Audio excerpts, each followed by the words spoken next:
We now prepare to have that final game this afternoon. We'll start in just a few moments. Bayleaf Blasters, they coming up against Ginger General. This game will determine the team which are going to meet Nutmeg Warriors in the final come tomorrow afternoon. Really a keen game is expected.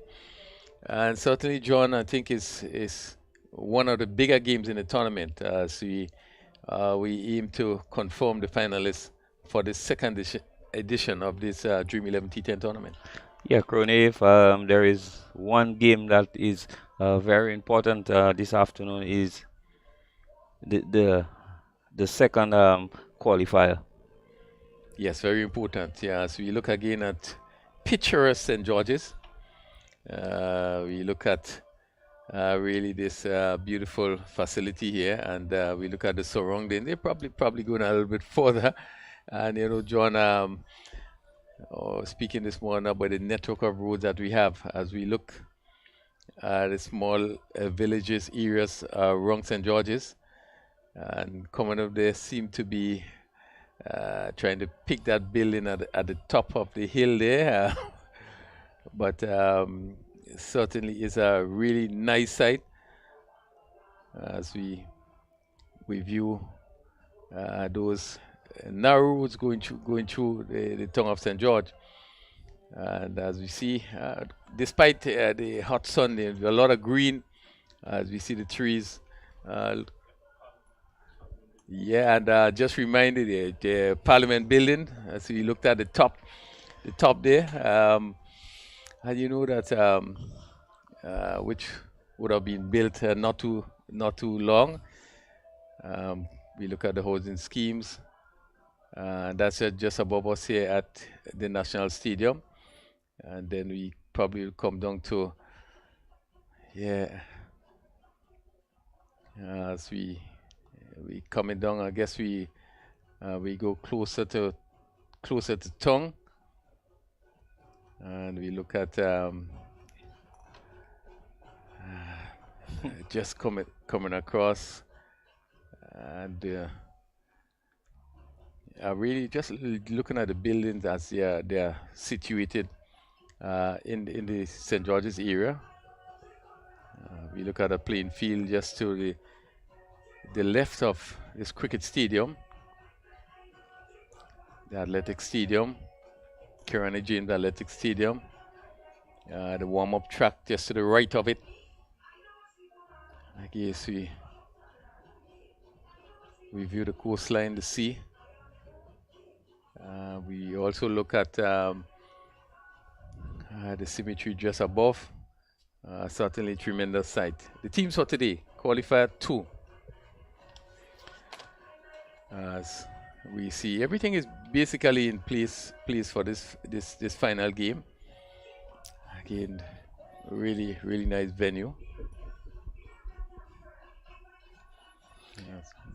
Yeah, Crony, I'm quite picturesque. Looking from the site from on top, coming way down to the Grenada National Stadium and the Kirani James Track Stadium. Very impressive, and I must say, Crony, the infrastructure of playing fields and of course in sporting facilities in Grenada is exemplary, and it's obvious that a lot of emphasis is placed on sporting facilities in and around Grenada.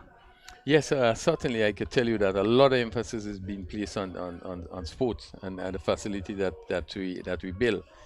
As you see, both stadiums, they're just next to each other, and international venues, as you know, track and field at the highest level is being done here. Likewise, cricket. And of course, the local parishes outside of town, you would certainly boast the likes of La Sagesse and Progress Park in the countryside, if I may say it. It's really nice that the folks from these parts of Grenada can have facilities which are similar to the one down here at the Grenada National Stadium. Yeah, and you're certainly right about that. La Sagesse and Progress Park were two of the venues that had to be prepared for the World Cup 2007 and such. It was so necessary. We now go down to go down to the field, we get a toss, and we'll hear the views of the captain, and yes, we'll know who would have won the toss for this important encounter. Welcome to the toss for match number 28. It is qualifier number 2. We are into the business end of the tournament, where two teams will be battling to play in the grand finale tomorrow right here at the National Cricket Stadium. We have here at the toss the match referee, Mr. Carl Felix, and our two captains, Devon Smith, the home captain from the Bayleaf Blasters, and Roland Cato of the Ginger Generals. Mr. Match referee, it's over to you. Point today is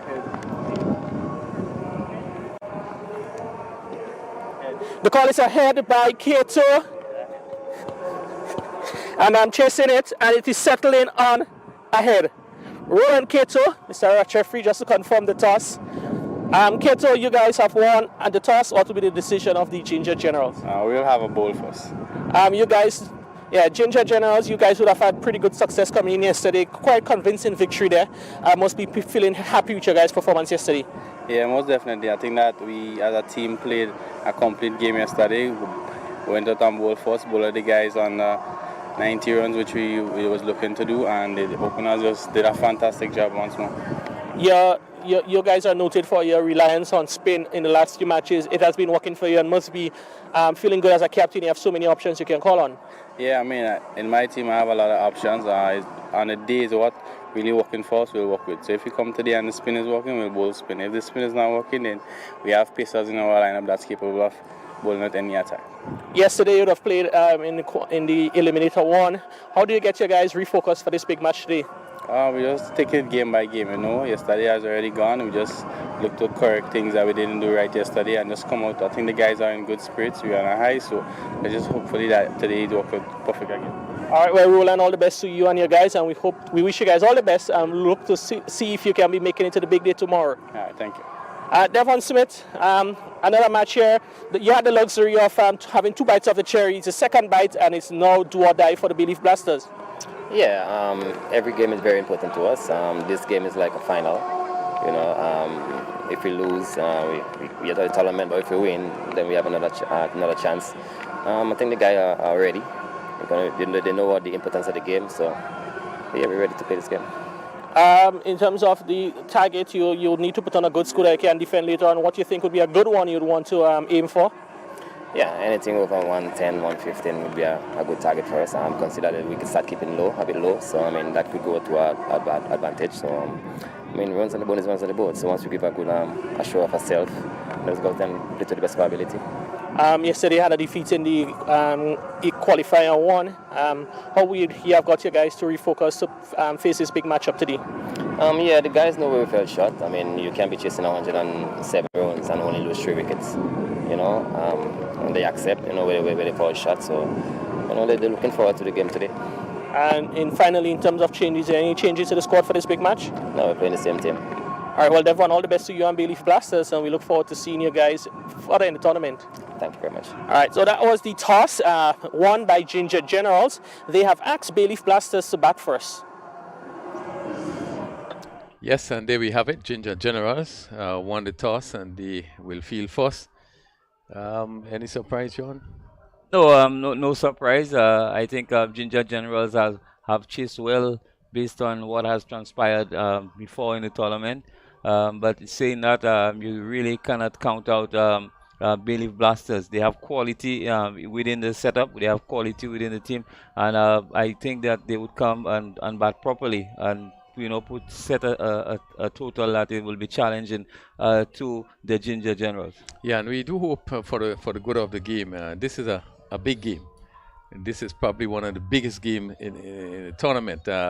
Yes, Nutmeg Warriors would have won, and they have gone to the final, but this one is really a major game. And one would hope that we see the top players really competing strongly. We want to see the likes of Hodge and Devon Smith and the likes of Kemani Milius, Roland Keto, and Ewan Jeremiah, which would really make a good match.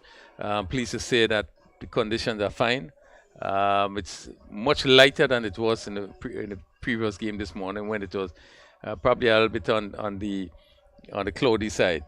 But as we look at both teams, I think both teams are set and ready to go. Bayleaf Blasters, Devon Smith captain, Amikel Dubisset, Cavem Hodge, Devonnie Smith, Sherman Lewis, Neilon Pascal, Alvin Ramnath, Jelani Robinson, Richard Rogers, Dennis Smith, Nkosi St. Clair. Ginger Generals, Roland Keto, captain, Reynold Charles, Samuel Charles, Larry Edward, Denroy Charles, Johan Jeremiah, Daniel MacDonald, Kimani Milius, Kimu Peters, Nicholas Redhead, and Javel St. Paul. A team look pretty balanced as we look at the players on both teams. Yes, both teams look quite balanced on paper. What would be interesting is how efficient and who sets the pace running going forward.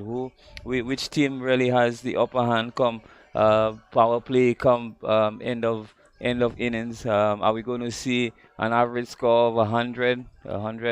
Are we going to see a challenging score of 130, or are we going to see a below par score? So we really have to wait and see. But on both sides, there are some powerful players, and they have really shown that they could really take on any attack. What we did here with the toss and the views of Bayleaf Blasters, Devon Smith saying that they will probably want to go up 115. Obviously getting 150, and he made a very important point that if you get up just anywhere above around 115, the tendency of the wicket to keep a little bit low later on. And it's the reason why I ask you your view in terms of what you would have done on the wicket, because I'm thinking that this is a wicket that have been played on. We have one match played on it today, and this will be the final match being played on that particular wicket. I probably would have been tempted to bat first. Yes. Maybe I'm thinking now that you're playing 4 innings on that particular strip. And I would think that obviously the last inning on that strip probably might be the most difficult inning. So I probably would have opted to bat first. I think Ginger Generals going on history, what has happened before. They have chased down pretty well. They have chased down scores by other teams. But I think Devon Smith said it right at the toss. He said the ball seems to be keeping us a little bit low, and we saw that especially to the right arm off spinner to Alec Atana. Some balls really did keep low. So we will have to wait and see. And Keto made mention of whatever works for the team. That's what they're going to continue with.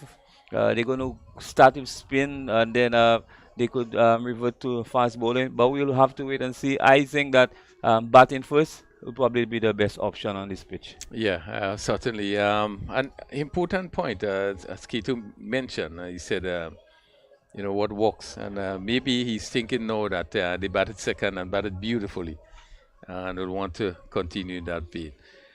Now we just see the opening pair actually reaching out just before the team. Bayleaf Blasters are going to take first strike. The sun comes back out. It's a bit of a gathering. Junior Murray Raw Lewis stand. Persons just coming out to view the game. But we are expecting really a keen contest. As we look at the umpires for this match.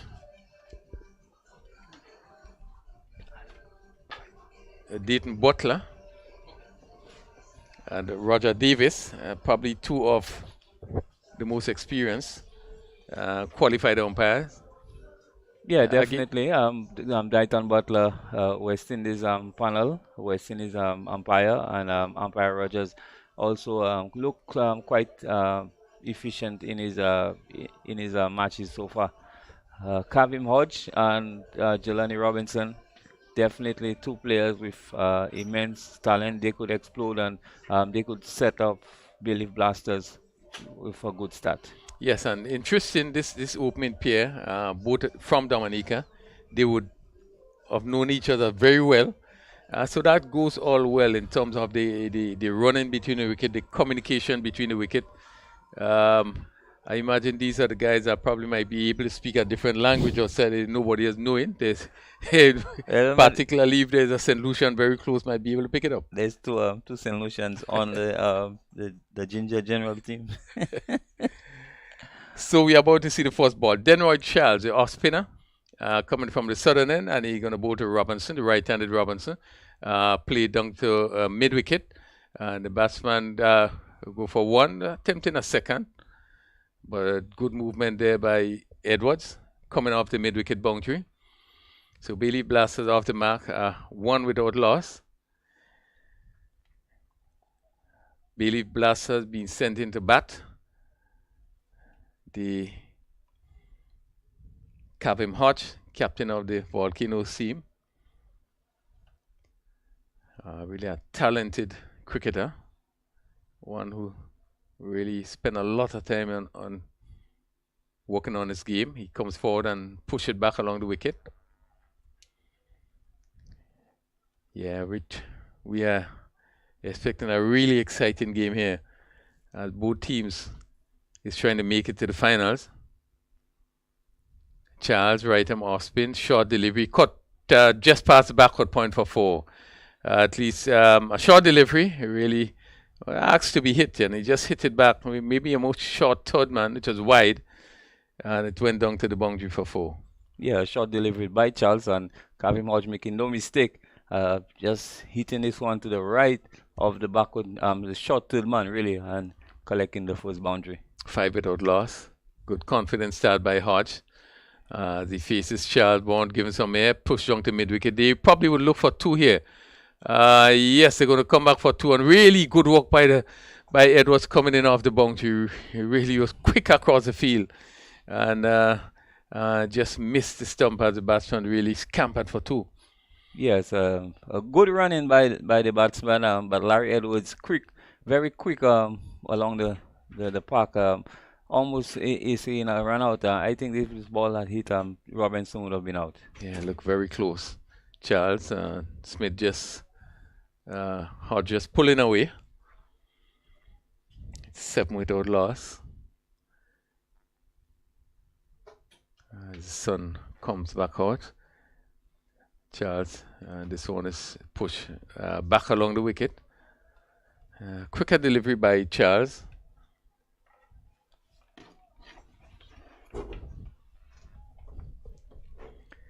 It's 7 without loss.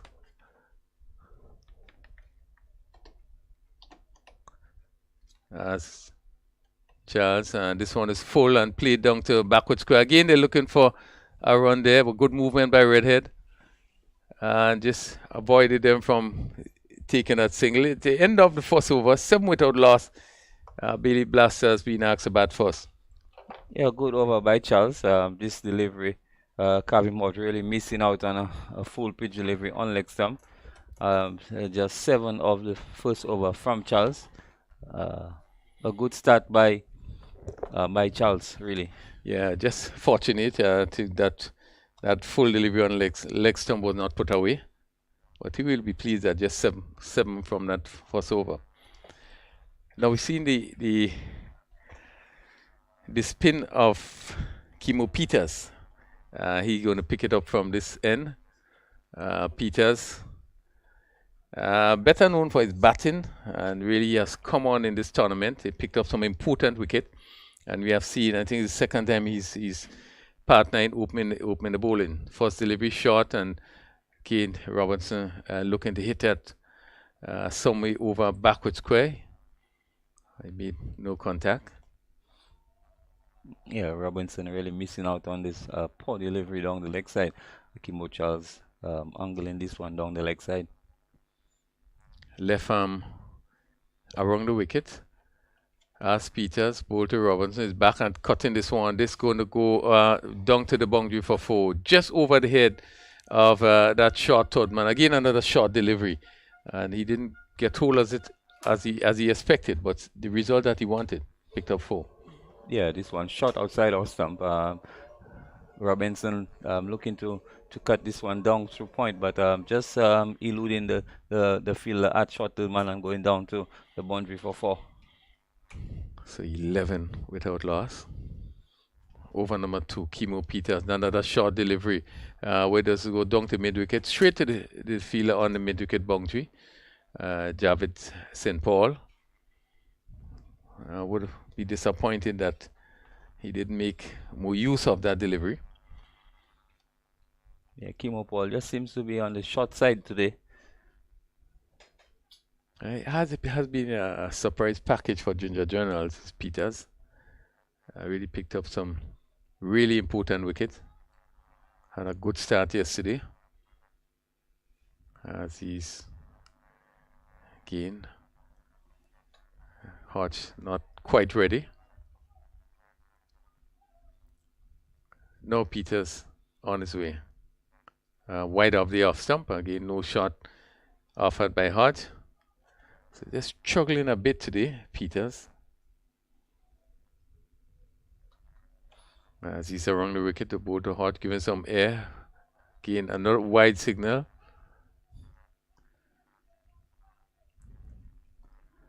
Again, Hodge looking to drive.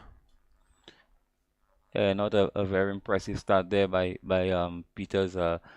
Really struggling with his line and his length, and umpire Butler signaling yet another wide. Yeah, the captain Keto just having a word with Peters as he again giving some air. Again, looking to drive outside the off stump. Hodge make no contact. So still 2 deliveries left in the over. Giving some air, hit down to long on. And Jeremiah comes off the boundary. So Kavem Hodge on 7, Robinson on 6. It's 15 without loss. He's still in the second over.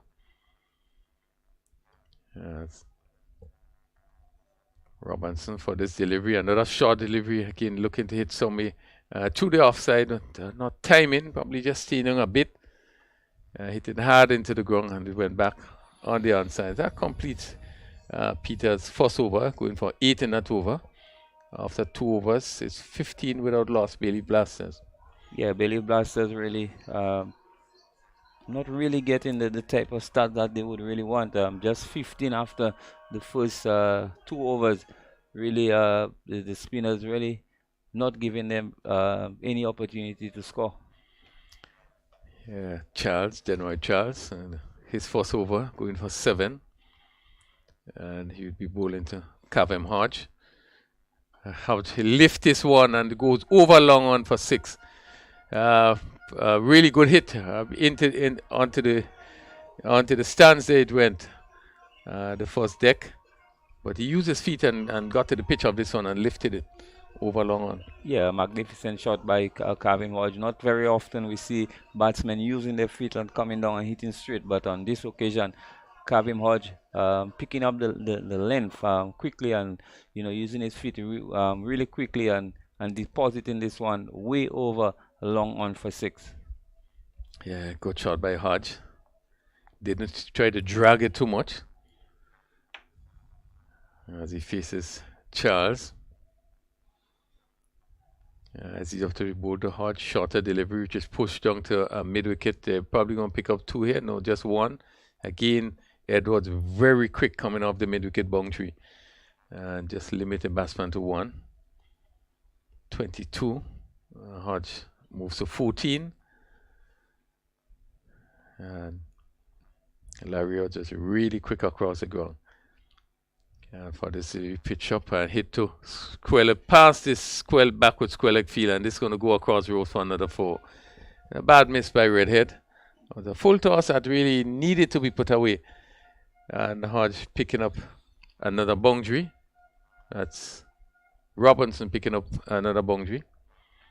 So the score moves to 26 without loss.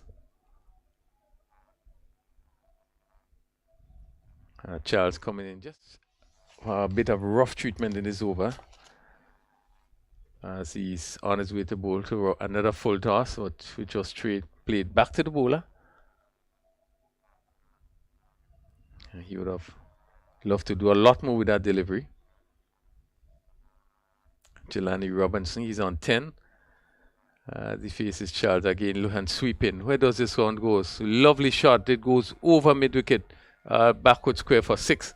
Ball pitched up and down on 1. He's lifted it and it went over backward square for another huge 6. Yeah, this is an excellent shot by Jelani Robinson, going down on one knee and really picking up the length of this delivery, and a magnificent shot over deep backward square. So he moves to 16-32. Big over. Charles going for 24, the final delivery. The sun shines brightly. Quicker delivery, push down again to that mid-wicket area, and they do the first one very quickly. But look at Edwards across the field. Really coming in very quickly. And the batsman only picking up 1. So that completes the third over. It's 33 without loss. And Bayleaf Blasters picking up the tempo. Yeah, a good over there by Bayleaf Blasters. Some 18 runs coming out of this over from Charles, Hodge, and Robinson making full use of the power play in this over. Yeah, good confident start by Bayleaf Blasters. Hodge 14. He has faced just 9 deliveries, and Robinson 17 from 9 deliveries. So Kimo Peters continues the attack from this northern end. Robinson.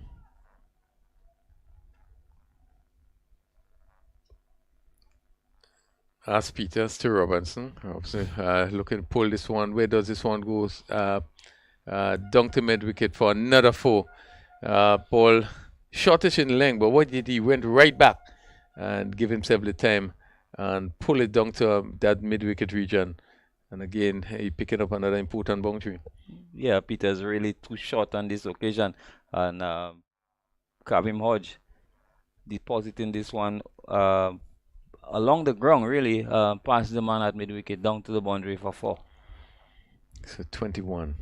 Robinson it is that played that shot. He goes to 21, 37 without loss.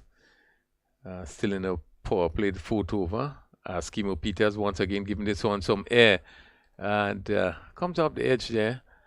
Go to the short third man. Again, Hodge, Robinson not getting hold of this delivery. Peters around the wicket again, and he's sweeping this one down to square leg, down to backward square for 4. Again, pitch up and really getting into good position, and hitting it over backward square, picking up another boundary. Yes, these two Dominican batsmen being brought up on spin, because over the years we know Dominica has produced some really great spinners, Javan Etienne, Thomas Kentish, Mervyn Durant, and these two batsmen really making use of the spin bowling right now. Yes, they really seem to have the advantage as Peters. Again, tossed up. Again, he's driving. Beautiful shot through extra cover for 4. Lovely shot. Over pitch delivery. And this is one time we see that the foot came out. And he stroked it beautifully through the offside for 4. Yes, a magnificent shot by Robinson. Getting to the pitch of this one and just caressing this one really to the left of Larry Edwards, down to the boundary for 4. It's 45 without loss. Really impressive start by Bayleaf Blasters. Still 2 deliveries to complete the 4th over for play. No change in the field. Edwards at mid-off inside the circle. Extra cover. Captain K2. Short delivery, and this one is hit straight to the cover fielder.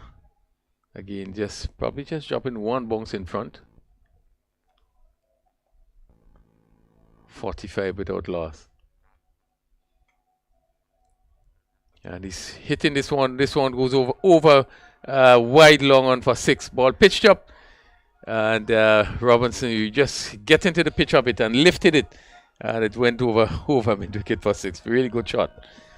Yeah, it's a magnificent shot there by Robinson. He's really seen the spinners from the Ginger Generals really putting some big shots out, Robinson. Some lovely footwork and getting in the right position, Crony. We must say that he's getting in the right position this afternoon and really playing some excellent shots, Robinson. Yeah, and that makes it different. If you are able to get into position, more than often you'll get placement, and you certainly will get timing. And that was a good shot, 51. So the 50 come up in 4 overs.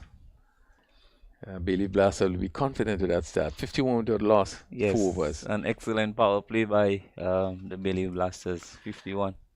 So Reynald Charles going to pick it up from that sudden end. Now we have the long off on the boundary, extra the cover on the boundary, and the backward point on the boundary. Long on and mid wicket. Charles. A right arm off spin, and we bowl into Cabham Hodge. Left short delivery, and Hodge looking to cut, made no contact. Probably missed out on that delivery. Reynald Charles left arm sees another short delivery. This time it hit down to the field at backward point, and just picking up a single. Will he be disappointed not picking the gap on this one?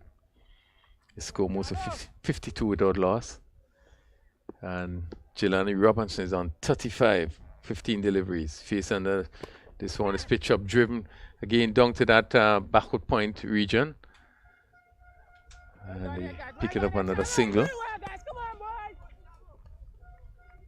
It's 53 without loss in the 5th over. And Charles in his 1st over. As he wrong the wicket ball again, looking for the big hit there is Cabham Hodge, not really getting hold of this. No timing. He picked up a single in the process. So he moves to 16, 54 without loss. Yes. Charles. As he's another shot, he swung, and this one goes over mid wicket for 6. Okay, good shot, short delivery, and Robinson really picked it up very quickly and getting into a good position, hit it over mid wicket. And it sailed over the mid-wicket fence. Yes, another excellent shot by Robinson. A short delivery there, and Robinson really using all of the crease and rocking back and hitting this one over the fielder at deep mid-wicket and collecting 6 more runs. 60. A very good start by the Bayleaf Blasters. Charles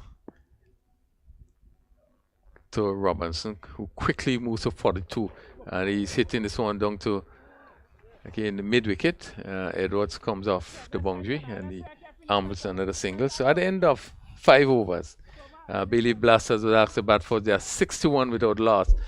Delaney Robinson really quickly moving to 43 from 18 deliveries, and Cabham Hodge 16 from 12. Yeah, the Bayleaf Blasters in a good position, a very good start. So we're looking at Captain K2 will have to do some thinking. It's been a really flying start by Bayleaf Blasters. Bayleaf Blasters was asked to bat first, and really encouraging start by Bayleaf Blasters. As I welcome, good afternoon, Stevenson. Well, they're really blasting the way through. There's no question about that. It's a productive first 5 overs, so they probably could get up to 125. Well, the captain did say just around 115. They would love to get up to that total 115 or more. So Javed St. Paul, who really was the man of the match yesterday, pick up some important wickets, and I do say he's going to probably try to use a lot of variation. First delivery, and it's hit just over that short third man and goes down to the boundary for 4. Again, Jelani Robertson, this given the width there, and flashing, just come off the edge and goes off just over the short third man. Well, they do tell you, Rafael, that if you're going to go after it when it's outside the off stump, if you're going to flash hard. And that's exactly what he did.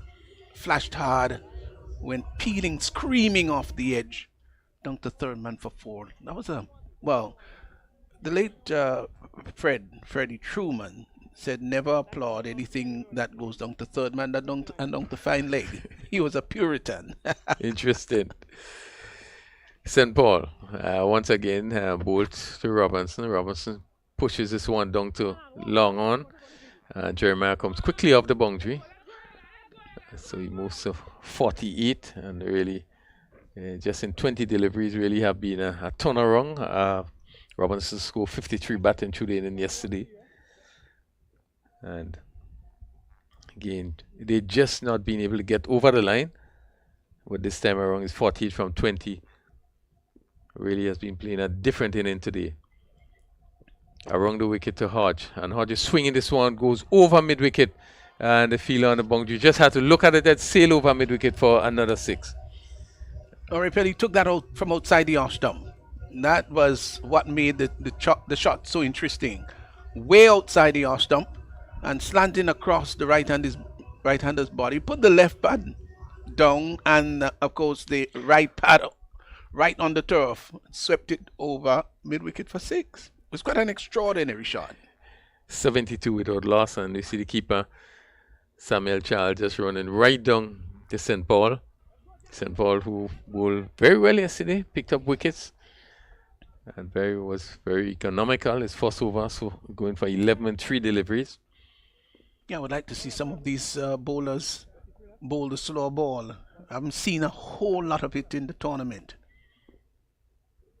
Let's see what St. Paul does as he continues around the wicket to bowl to Hodge. And Hodge again is hitting down to mid-wicket and really going to take some stopping. Good shot that supposed clear the boundary for another 4. But really, again, really hitting that ball, really timing the ball really well at his race across the surface. And Hodge picking up another boundary.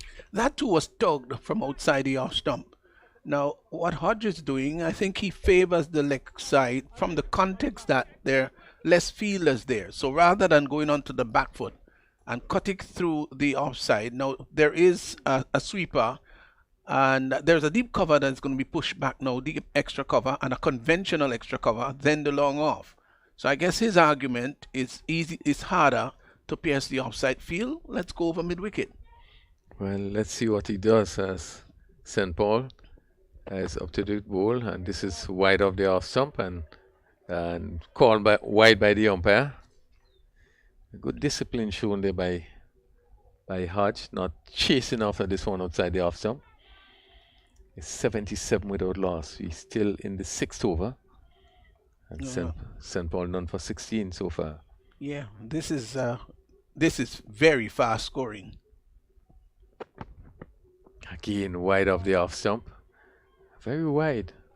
Let's see. He's got to be careful because he seems to be getting wider and wider. You won't want that to go off the pitch itself because it'll be deemed a no ball. Yeah. But this is a fine partnership by these two. Both Hodge and Robinson, they've played well. Robinson, the more aggressive of the two. So it's 78 as St. Paul. Again, just missing his run there. I really would be worried. I think that Captain K2, Ginger Generals, really would be concerned with the rate that this pair is scoring.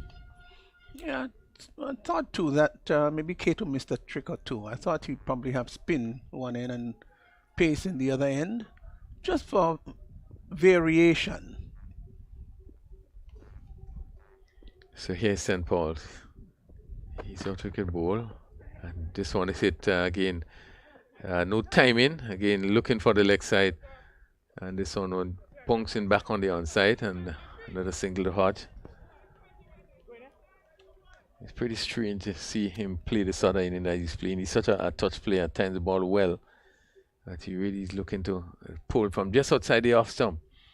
Well, one hopes that players can remember and have the mind to remind themselves what version of game that they're playing. Again, another wide ball pulled by St. Paul. Robinson just having a look at it. That really St. Paul's under some pressure now. He's gone for 19 in this over. That's close to be a no ball too. No ball in terms of width. I just felt that looked very, very wide indeed. St. Paul. Robinson on 48. Pitch up and he looking to he bowl him. Again, Robinson hitting right around this one as he goes into his wicket and trying to hit, probably trying to play it fine and just losing his stump there. We a good blow struck there. Well, he went way outside the off stump and left the leg stump exposed. In fact, the middle and leg stump exposed. I thought that was a good delivery by St. Paul. It was good because he was making room outside the off stump to lift it maybe over mid wicket or maybe backward square, and went too far across, missed everything, and no wonder he lost the leg stump. Yeah, well, certainly have been a good inning, 48 and really only 21 deliveries, so you really would have given them the sort of start that they desired. It's 80 for 1 in 6 overs. As you see the advent of the captain Devon Smith, they would be happy with the start that they have so far. Oh, 80 for 1 of 6. And if they maybe can get maybe another 35 runs in the next 4 overs, then they're going to be really challenging the opponent. This is a great start here. 80 for 1 of only 6. And Hodge is still there, so he's set. And it's a good opportunity for Devon to use all his skill and dexterity and experience to bring the Bayleaf Blasters up maybe to 130 thereabout. Yeah, they will be disappointed if it doesn't get up to 130 from here. Charles, this one is pulled down to mid-wicket. Again, Edwards, they come back for a second run. Good work there by Larry Edwards, who have really been moving quickly across the boundary. Really patrolling that mid-wicket boundary. Yes, he's like a gazelle. Beautiful to watch as he traverses and goes after balls, pick them up in one motion and sends it back. Again, wide delivery. Again, just train in length there. I make it's 83 for 1. This one is swung. Now where does this one goes? Massive shot for 6, and we probably had to look at the replay to see where that ball really went. Wicket. But certainly pitched up, and he got on the right Hodge and lifted it over mid wicket. Big. It really went big. As we see it really into the first tier, and I would think maybe about 8 rows back. Yeah, big 6. Really hit that well. The score moves to 89 for 1, and Hodge moves to 35. We certainly see some explosive batting. Probably it's the first game that I think we would have seen it in this tournament. The stand of 18 6 overs, and maybe probably we'll check probably later to see if there's the biggest opening stand of 80. Would not be the biggest, but in terms of the run rate, 18 6 overs. I really would have given Bayleaf Blaster the start that really they will be happy about. 89 for 1. Hodge faces another delivery, and this is wide, very wide, and will be called a no ball. Yes. I just thought that there was one before Raphael, which to me went way off the pitch and should have been called a no ball, but it was pronounced wide. This one was just too far out, quite rightfully too. That's a no ball. So free hit, Kevin Hodge on 35 as he prepares to face Charles. And he's lifting this one down to long off, over long off for 6.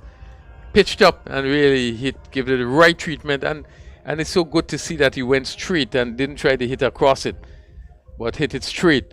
And it really went over long off. Long off was getting into position, but just had to look at it and sail over his head. Well, he didn't allow it to spiral. I think it went rather flat, but with sufficient height to go over the fielder down there at long off his head. 96 for 1, he moves to 4-1, and he's playing this one down to backward point. Again, Hodge picking up another single.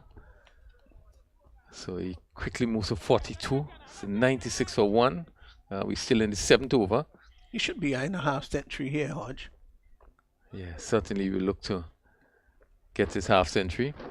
Charles going for some 27. So he has none for 27 in the 2nd over. Yeah, that's a lot. That's very expensive. And we're down to the end, so to speak, the death area of the innings. So the tempo should be even growing here. Smith plays this one to that short man region, pick up another single. So Devon Smith off the mark. Face of his first delivery. 98 for 1. What a start, Bayleaf Blasters. Remember, they only got up to 107 against this same team. Short delivery, again cut down to backward point, and they walk a single as that concludes the 7th over. Bayleaf Blasters being sent into bat, and 99 for 1. But they haven't had many dot balls, the Ginger Generals, and the Bayleaf Blasters have really been blasting their way. They're just one shot of 100, and they must be very, very happy. With 21 legal deliveries to go, they'll want to make sure that that kind of run rate will go 2 runs per one ball, and they must be eyeing another 40 runs. Yeah, I agree. I think so. As I said, they will be very disappointed if they get anything less than 130. But they could easily go up to 145. Huh. 3 overs ago. And the left arm spin of Larry Edwards. And he's going to pick it up from this not an end. Well, Raphael, at the end of this over, we're going to do our own prediction, as usual. John is not with us this afternoon. We're going to keep him out of this one. Edwards, short delivery, swing down to long on. Again, Jeremiah comes off the boundary. Hodge. Well, just so that you got it right this morning, didn't you? 100 for 1. 100 for 1 in 7.1 overs. Oh, that's carnage. Yeah, impressive start. Really impressive batting by Bayleaf Blasters. And just to let listeners know that we make our own projections here when we get to about the 8th over, and we're going to try to see who wins. Smith is looking to try. Comes up the edge, go to the short fine leg. The redhead moving to his right, so one more to Smith. We're told that you got yours right this morning, Raphael.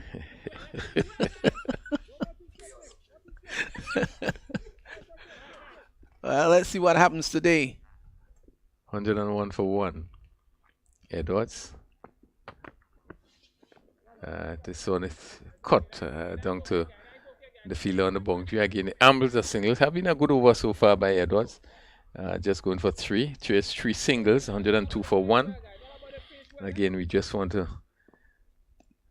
welcome all our viewers and listeners, Sportsmax, Winner TV, St. Lucia, and our local station MTV. We're so happy to have you with us in this tournament. This one is swung down to mid-wicket. Where does it go? And goes down to mid-wicket for 4. Again, Smith, short delivery, and Smith really giving it the full treatment. Yeah, he hit that as though it was easy a Sunday afternoon. Just rocked onto the back foot and just lifted it almost in a carefree manner down to the mid-wicket boundary for 4. That was a lovely shot. Really lovely. 106 for 1. Edwards to Smith. Another short delivery. Smith pulled down to mid-wicket. This one goes straight to the fielder on the mid-wicket boundary. 107 for 1. Edwards going for 8 in this over. Well, he'll want to end well here. Can't afford to give away a boundary.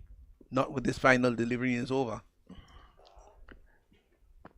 as he's up to. This one again is hit down to mid wicket. No time in there as Kavim Hodge looking to clear the mid wicket boundary, get all along the ground. That concludes the 8 over, 108 for 1 after 8 overs. Bayleaf Blasters having been lost the toss and was sent into bat. Yes, so Raphael, my total is 123. Yeah, Charles is saying not more than 120. I'm saying 123. yeah, What's yours? I would say at least 130. 130. Yes, so viewers out there, the total that we've got in the commentary booth, as we do quite interestingly every day when we come up to about the 8th over. My target seemed to suggest 123 and Raphael 130. Let's see who's going to win this one today. So Nicholas Redhead, he's going to pick it up in his first over from the southern end. Kavim Hodge 46 as he waits as Redhead on his way to bowl to Hodge. Hodge again going to cut wide, belatedly signaled by the umpire. As Hodge is looking to reach for this one.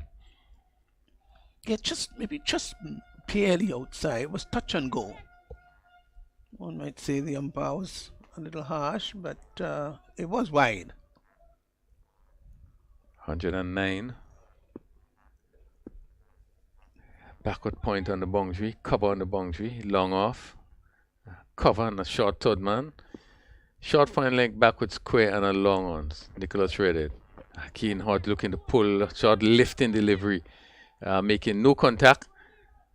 See Redhead really bending in his back there. And Calvin Hodge looking to pull. Did he put on a bit of weight, Redhead? Raphael? No? I don't think so. I don't think so really. Just wondering. Just looked a little fuller. Maybe I'm wrong. Maybe my vision is not the best, which I must admit. Probably look just probably lumbering a bit. You know him to be really running it smoothly and quickly. But let's see, he's up to the wicket bowl. This one is hit again. That's straight to the backward square fielder, traveling very quickly. And the batsman was able to take a single, not cleanly stopped. There have been a good over so far, 110 for 1. And Kimo Peters in that backward square position really had to go down quickly. Left-handed Smith comes into strike. 147 of 26. So he no doubt will be eyeing that landmark of half a century. And if he gets there, it'll be well deserved. Yeah, he has played well. Opening stand of 80 in 6 overs. Chilali Robinson going for 48.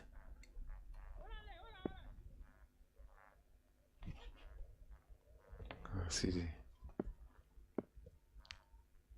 Nicholas Redden now comes around the wicket to the left-handed Devon Smith. He's up to the wicket ball to Smith, and Smith again is looking to swing this one somewhere down to mid-wicket. A wide long on. Again, we have spoken over and over in terms of I would have gone straight, really. Yes, you're safe, actually. And the long on is rather wide, so you could take the chance, even with a little bottom-handedness into it, and try to hit it more on the straighter side. Safe down the ground. 110 for 1. We still have some 9 deliveries left, legitimate deliveries left. Don't think they'll get up to the 130 mark, though. So let's see, Redhead. And Smith is hitting this one. This one goes high in the air, and the long off coming off the boundary and takes a good catch. Kimani Milius. And certainly big blow struck there by Ginger Generals, picking up the wicket of Smith. 110 for the loss of 2 wickets. Smith out caught by Milius of the bowling of Redhead. Yes, came in really. That went very high in the air, and Milius kept his composure well. Never looked like dropping the catch at all. And Devon Smith having to go back for 7 of 6 deliveries.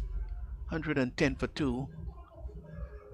And a wicket they could have ill afford, but remembering at this point in the innings where you will have to take some chances. If you're going to be playing the shorter version, refill, you've got to take chances. If you're brave and if you're not bold and you're shy and you bat with fair, then you're not going to be successful, especially in the shorter versions. Yes, and just with eight deliveries left, obviously you need and only 2 wickets down.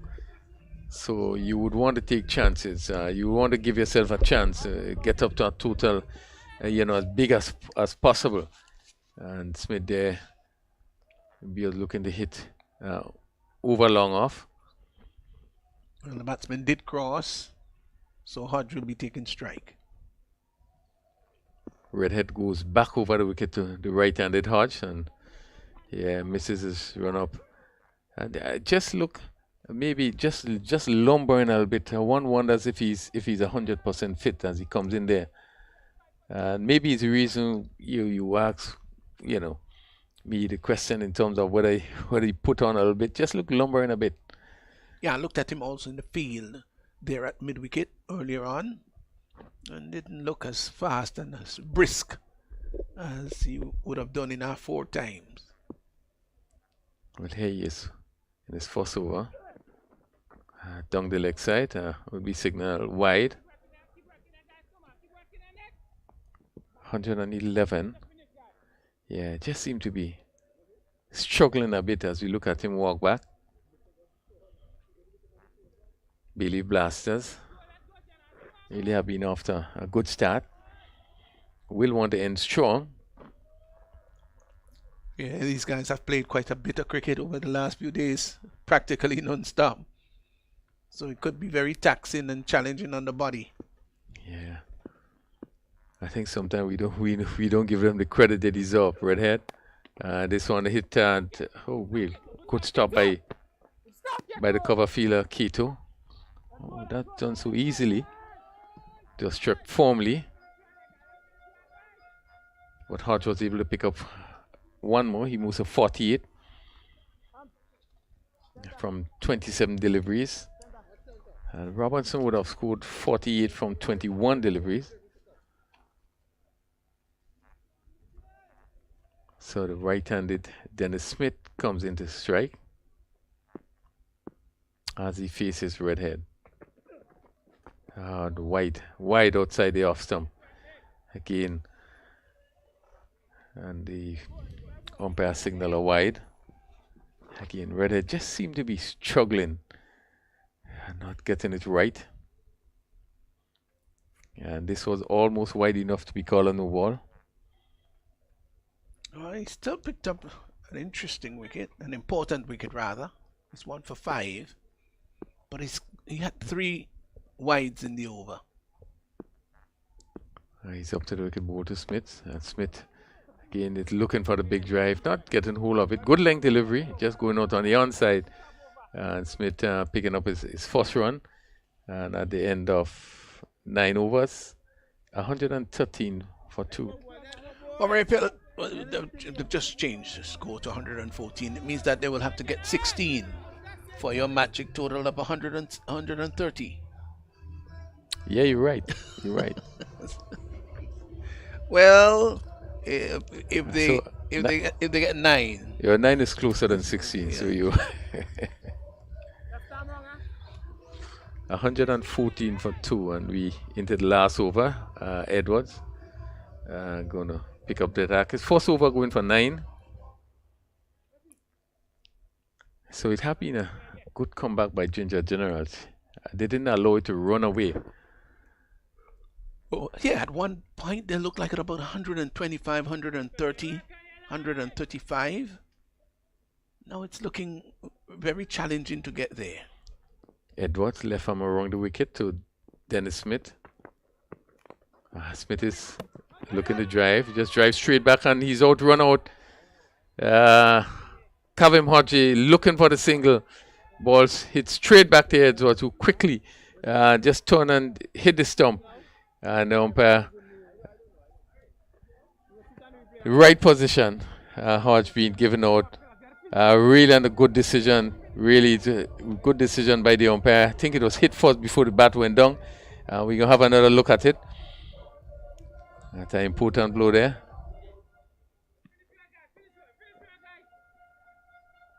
Yeah, bat in the air. And good decision by the umpire. Well, Hodge looked disappointing, as if in disapproval too. But just looking at the replay suggests that he was in fact run out. The bat didn't touch down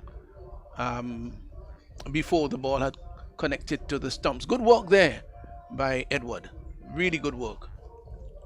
So Hodge going for 48, and the score still 114 for 3. 5 deliveries left. Ginger General will feel that they really would have pulled it back. St. Hilaire has come in. Nicosi St. Hilaire. And he's driving down to cover, and that goes across the road for 4. Good shot, as he really just stretched, put his foot across and hit it through the covers for 4. No, that was a good shot. That was a really good shot. Over pitched outside the off stump, and he struck it through the line, just went freely through the line, out to extra cover. Well struck. 118. I did say over pitch, but I don't think it was quite over pitch. I think he hit through the line. Yeah, drove through the line. And he's driving again, not timing, but goes down to long on Jeremiah. So St. Hilaire pick up one more, 119. Still 3 deliveries left. Still need 4 more to make 123. Yeah, I probably should have said 126. That's what I should have said. Might be closer to my figure than Raphael Crony's figure. Nicosis St. Hilaire. And this again, he's driving down to cover. Again, bonks. Oh, good stop by the fielder. That ball just seemingly bonks away from him. And the batsman pick up 2 runs in the process. Good work to recover down there. It looks like Milius. The ball seemed to be spinning away from him and had to dive to his left to knock it down. Did that. 121 for 3. 2 deliveries left. Edwards 1 for 16, and he's going to bowl to St. Hilaire once again. St. Hilaire is driving. This goes down to middle, goes down to the boundary for 4. Again, right through the fielder there. They just seem to have bunks in front of him and right through the fielder. Well, you know what? I think I had a little opportunity to get to that 123, and he messed it up. I think he really messed it up. Oh my golly. 125. Final delivery. Edwards. Full toss, hit down to long on. And they would settle for 1. They're looking for a second, which is really non-existent. And the batsman will be run out. So a single in last delivery, 126 for 3. Bayleaf Blasters winning the toss and asked to bat first. Ended at 126 for 3 in the 10 overs. I'm a bit disappointed with that last wicket. I think St. Hilaire really should have thought about coming back for the second. No, there was Dennis Smith. Obviously wants to come back, and St. Hilaire has no interest whatsoever. Maybe he didn't take the first run quickly, and in the end, dismiss run out. Oh, he's hobbling a little bit. Yeah, 100 yes. Probably that's why maybe he couldn't. Just look at him holding the back of his leg there. 126 for 4 in 10 overs, and I would think that it's 11 runs more than the captain Devon Smith would have wanted to. He did say 115. They got up to 126 for 4, and should feel very comfortable. But I must say also that I think that Ginger Generals would have felt good in that they were able to come back strongly to limit them to 126 for 4. Yeah, that's right. I think it looked as though they would have been getting maybe to about 130, 135 thereabout. But you're right. The Ginger Generals came back well. Couple of good overs, reasonable overs by Edward, and 126. It is sizable total, not modest, sizable. and it will take quite a bit of getting to overhaul it. Yeah, competitive total it is. Just a look at the scorecard. Jelani Robinson was bowled by St. Paul for 48. He faced 21 deliveries, hits 4 sixes and 3 fours. Kavem Hodge run out Edwards, and he went for also 48 from 27 deliveries, and he had 2 fours and 4 sixes. Dennis Smith, Devon Smith was caught by Milius of the bowler of Redhead for 7. St. Clair run out for 7. Devon Smith not out, no score. The score 126 for 4. Just a bit of the bowling. Denroy Charles 2 overs for no maiden 25 runs, no wicket. Kimo Peters 2 overs, no maiden 26 runs, no wicket. Peters did come in for some 6, particularly in the second over. Reynolds Charles 2 overs, no maiden 29 runs, no wicket. St. Paul 1 over for 19 runs, picked up 1 wicket. Again, St. Paul really came in for some 6. Edward 2 overs for 21. Nicholas Redhead 1 over for 6 runs and picking up 1 wicket. The score 126 for 4 as we go down to Shireen. I think you have someone down there. Over to you, Shireen. Thanks. Here with me, I have Jelani Robinson of the Bayleaf Blasters. Jelani, Bayleaf Blasters are on the cusp of qualifying for their first ever Dream 11 final. Tell us a little bit about your batting performance today. To be honest, we just went out and enjoyed ourselves. We had a close game yesterday. You know, batting first is you always have to put on a good score. So after the first couple balls, actually, myself and Kavem, we just decided that we're just going to go hard. You know, and it actually paid off. Okay, and we know whenever the Blasters and the Generals meet, we can bet our bottom dollar that we'll see a lot of power hitting. You came in and you powered through 48 runs. Tell us personally how the pitch was playing for you.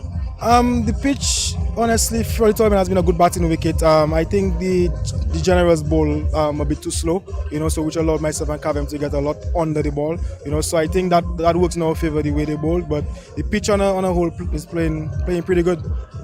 Okay, and we know the danger the opening pair of the Ginger Generals can be. How comfortable are you guys with the score posted of 126? Actually, our target was anything over 120. So 126 is just thereabout. We know how dangerous they are. Actually, the top 3, you know, the 2 openers and Kato. So we know we need to have a total on the board where we could actually have some leeway to maybe make 1 or 2 errors, because you know you're playing cricket, you know. So I think 126 is a competitive score, but we start to do the right things out there. Thanks very much and all the best in your defense. Thank you.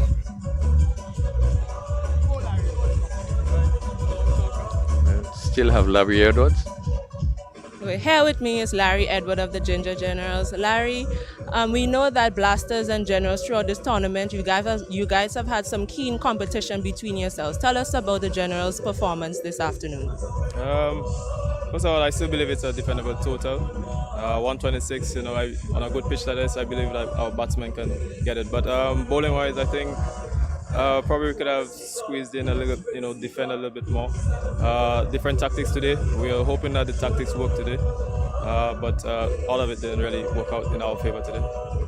Okay, and with 126 runs, how comfortable are you guys with that score? Do you think you can chase it?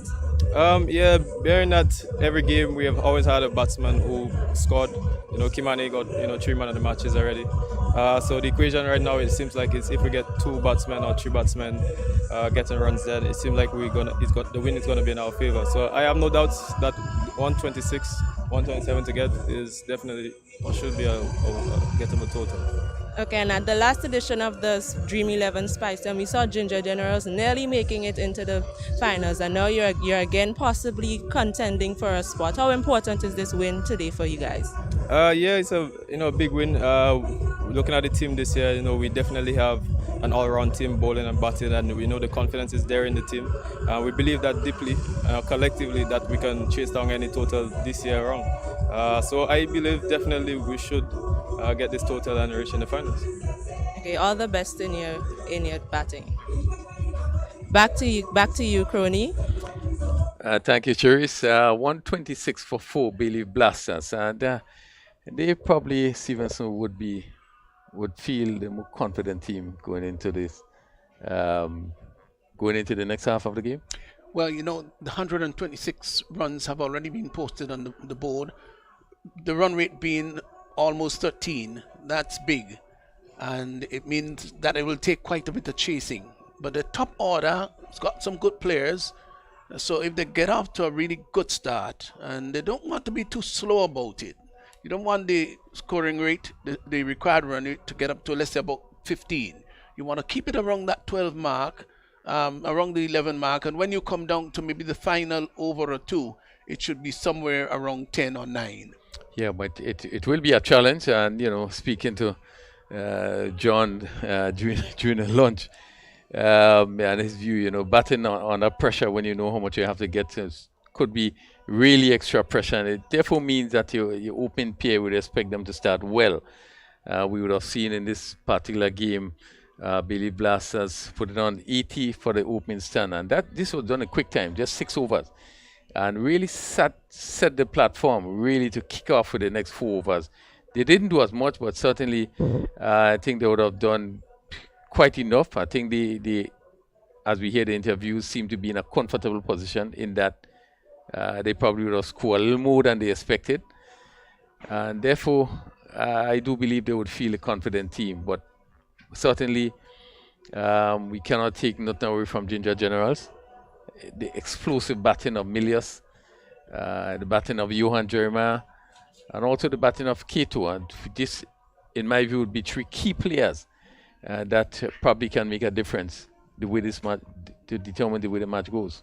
Yeah, that's right. And that's why I think this match is going to be very keenly contested, and it should generate a great deal of excitement. So we'll take just a quick break. We will be back with you shortly to see the commencement of the Ginger Generals batting, trying to get up to 127 for victory.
Imagine having the home of your dreams.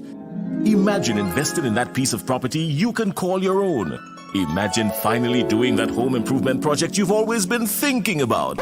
It's time to stop imagining and start doing. Let the GUT Credit Union help you take the first step with fantastic rates, affordable repayments, and reduced legal fees. Make the move. Get better terms on your mortgage. Use your home equity to make those dreams a reality. Act now. There's really no place like home. GUT Credit Union. It's where you belong. Energy. The world runs on it every day. Good morning. Welcome to Seoul. Hi. Hi. And when we put the best of the Caribbean together with the energy we harness, everything runs so much smoother. Because at the end of the day, it's all about connecting people. Happy birthday, Dad. Seoul, wherever your journey begins.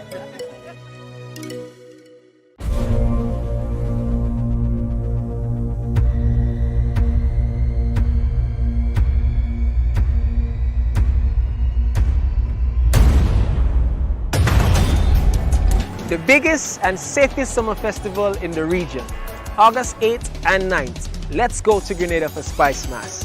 Call your booking agents and get your tickets today.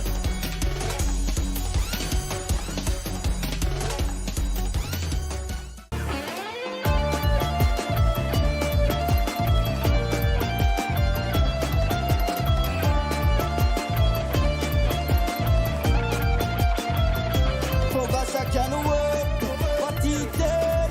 I can't wait to enjoy myself in a stadium. No matter every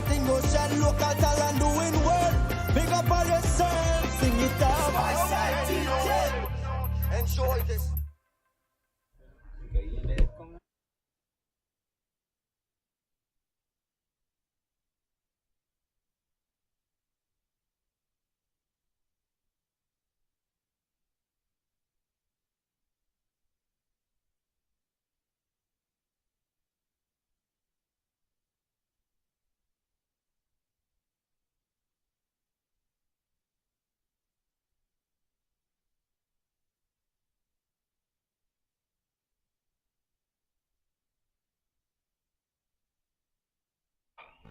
So Bayleaf Blasters, don't forget, got 126 for 4 in the allotment of 10.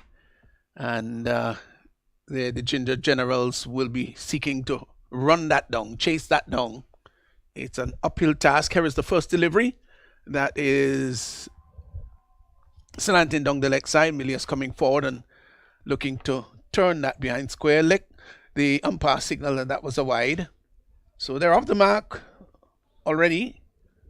Don't forget they require 126 of 60. That was a missed opportunity down the leg side. Stumping. Well, so here is Hodge, Kabeem Hodge, moves in now to bowl to Milias, who is coming forward and driving the ball up to mid-wicket. Will get a comfortable single. So he's off the mark. The total has gone to 2 without loss. Johan Jeremiah comes in to strike. He's such a fine player. 2 batsmen with maybe contrasting temperament and contrasting handedness too. Johan Jeremiah, the left-handed stylish batsman, and Milius, who right-handed, could be belligerent. Here's a delivery that is pushed up on the offside, just in front of him. But the fielder is on the edge of the circle, and they get 1.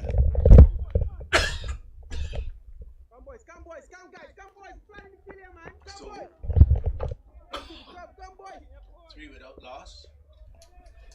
Beg your pardon, sorry for the coughing. Here he is once more. In, and Milius is coming forward, drives the ball up to long on. Will get a comfortable single. And the total has gone now to 4 without loss. Had quite a lot of talking to do today, John. I realize. I think it's having its toll on my voice now. I realize.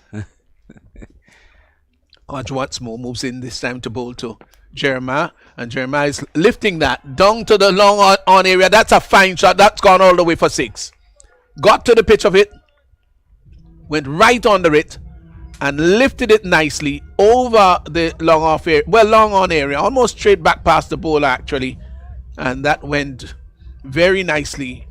Good response there by Jeremiah. He's now gone on to 7. The total has gone to 10 without loss. Hodge once more. Not very impressed with that, is he? In and both to Jeremiah. Jeremiah gets a good delivery. Brings him forward. Nicely flighted delivery. And he pushed it out to extra cover. Devon Smith is feeling there. No run. So the long off is on the boundary. Looking for the other man. Right, the deep mid-wicket boundary. Is another man is there. Here is a delivery that is hit down long on. Once more, 4 runs. Well, that one was almost as straight as the first one. Came forward, got to the pitch of it, and lifted it nicely over long on. So that's 4 more to Jeremiah. He's gone into double figures, 11. And after the first over, 14 runs coming off it. This is a good start. Yes, a very good start there by the Ginger Generals. Johan Jeremiah hitting 2 lovely boundaries, 1 for 6 and 1 for 4. Kabeem Hodge just guilty of missing the mark, and Jeremiah hitting him for 2 lovely boundaries. Yeah, he really did miss the mark. And anything in this version of the game that is loose, they're going to go after you. And of course, with the field placing restriction in the first 4 over, batsmen can take those kinds of chances, and it paid off. So still think though that even if the field was out, mid-on tends to be a little bit wider. It could have yielded 4. Here is Pascal moving in now to bowl to Milius, who is out of shape because he looked to hit that over long on and didn't make contact.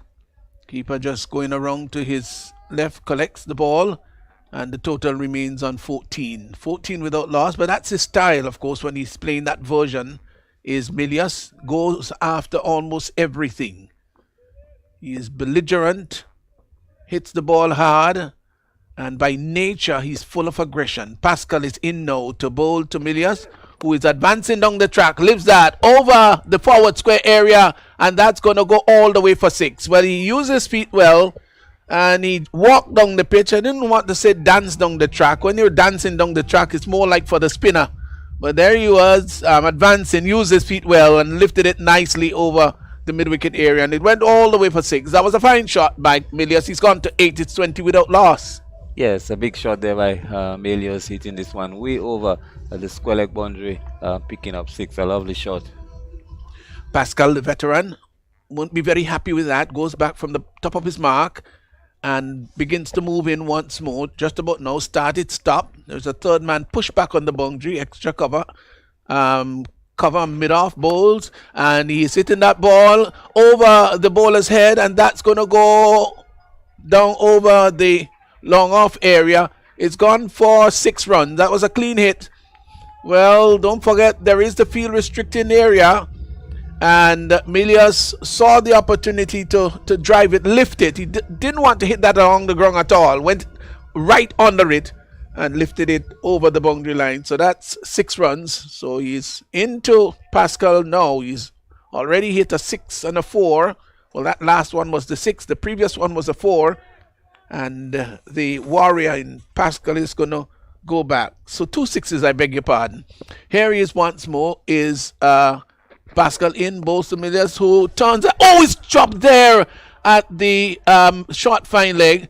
Well, it was a diving effort there. He got inside the line, was a short delivery, and was looking to pull, and just spilled the catch. Now, what was that fielder? Who do we make him to be? Saint-Hilaire? Yeah. Oh, Nickelwick, please don't do that. Don't do that. But I guess all of that is in life. He made the effort, though. Let's look at it on the replay. But he really should have pulled the catch off. When you get there and you got both hands, you need to take them. So 27, the batsman did take the opportunity to get the single.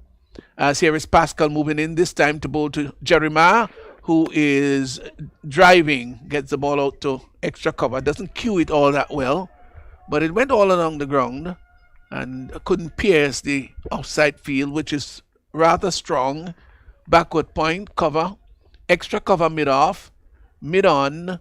There's a deep mid-wicket, backward square, fine leg in the circle, third man right back on the boundary. That's the field for Pascal, who's had a couple of 6s hit off his bowling already. Moves in now to bowl to Jeremiah, who is driving the ball up to mid-off and hits it hard into the ground and can't score. So the over comes to an end. Productive over there for the Ginger Generals. 13 coming off it.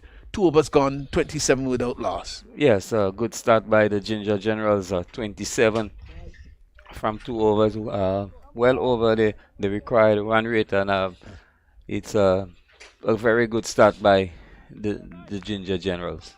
Yeah, good start. How important it is to capitalize on the power play, field restriction, and they certainly have been doing that. So here is a new over by Hodge, bowls, and turned it up on the onside. They go to for a single. And they get it in the end comfortable. So total moves by 1 now to 28. 28 without loss.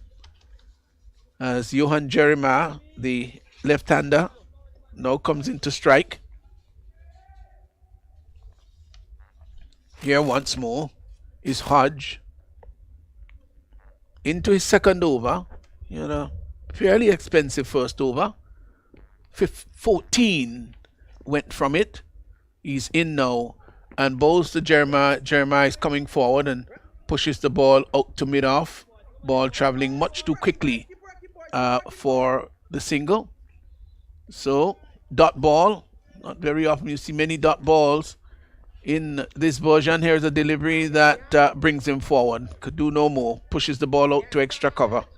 Devon Smith there like a middle-aged cat came in very quickly there and picked it up. There's a FIFA leg before. The ball struck him on the pad, went out on the offside, and St. Hilaire coming in very quickly. The batsman could not have been prevented. The ball going down to a shortish third man. They get what was leg by. Total has gone by 1 to 29. So it's been a pretty good over so far by Hodge, as Milius now comes in to strike. He's there and bowls, and Milius is bowled.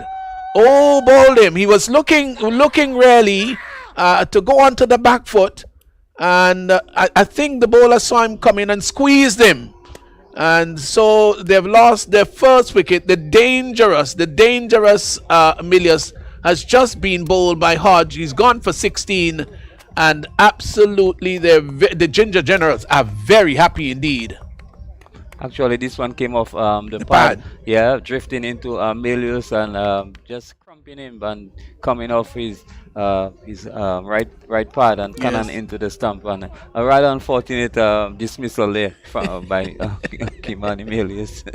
Well, you know, John, I always argue quite a lot about what might be deemed an unfortunate dismissal. An unusual mode of dismissal. Okay, I'll work with that. I'd live with it. So out goes Milius, and Cato, the captain, has come in to join Jeremiah, who is on 11, is 29 for 1.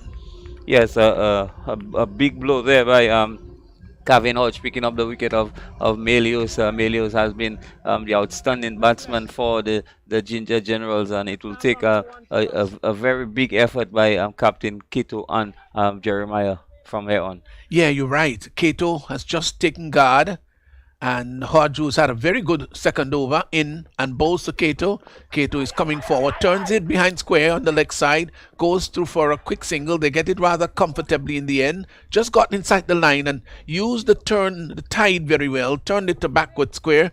So a good over there by Hodge that yielded only 4 runs, picked up the prize wicket of Milius. So with his spell completed, 2 overs no man, picked up 1 for 16. The Ginger Generals, they've pushed on to 30 for 1, 3 overs gone. An excellent over by Kevin Hodge, picking up the important wicket of Milius and only conceding some 3 runs, really. So a very good breakthrough and a very good over by Kevin Hodge. Yes, so 30 of the first 3, so exactly 10 runs per over. They still require 13.66. That's the asking rate, which is going to be challenging. So what happens over the course of the next couple overs, going to be very interesting indeed. Sherman Lewis is brought into the attack from the far end, and he's gone off his long run. He's really far away in the distance, moves in to bowl to Cato. He's just about there now and bowls, and Cato gets a no ball, but it was a good delivery right up in the chest area, one that was short and into the rib cage, and he had to really use his bottom hand. I thought he handled it well, is Cato, but it was a no ball, so he's got an opportunity now for this free hit. What is he going to do with it? Not a lot of the free hits have yielded boundaries so far in this tournament. So he's got an opportunity, Cato, to do something big, and Cavalier turns again once more. Lewis from the top of his mark in bright sunshine begins to move in. This is a free hit. Bowls now to Cato, and Cato is getting a short delivery outside the off stump. Well, he'll have to reload because that's a wide, and Smith going around collects behind the stumps. So 1 more to the total, which has gone to 32, but the free hit is still intact. That was a wide.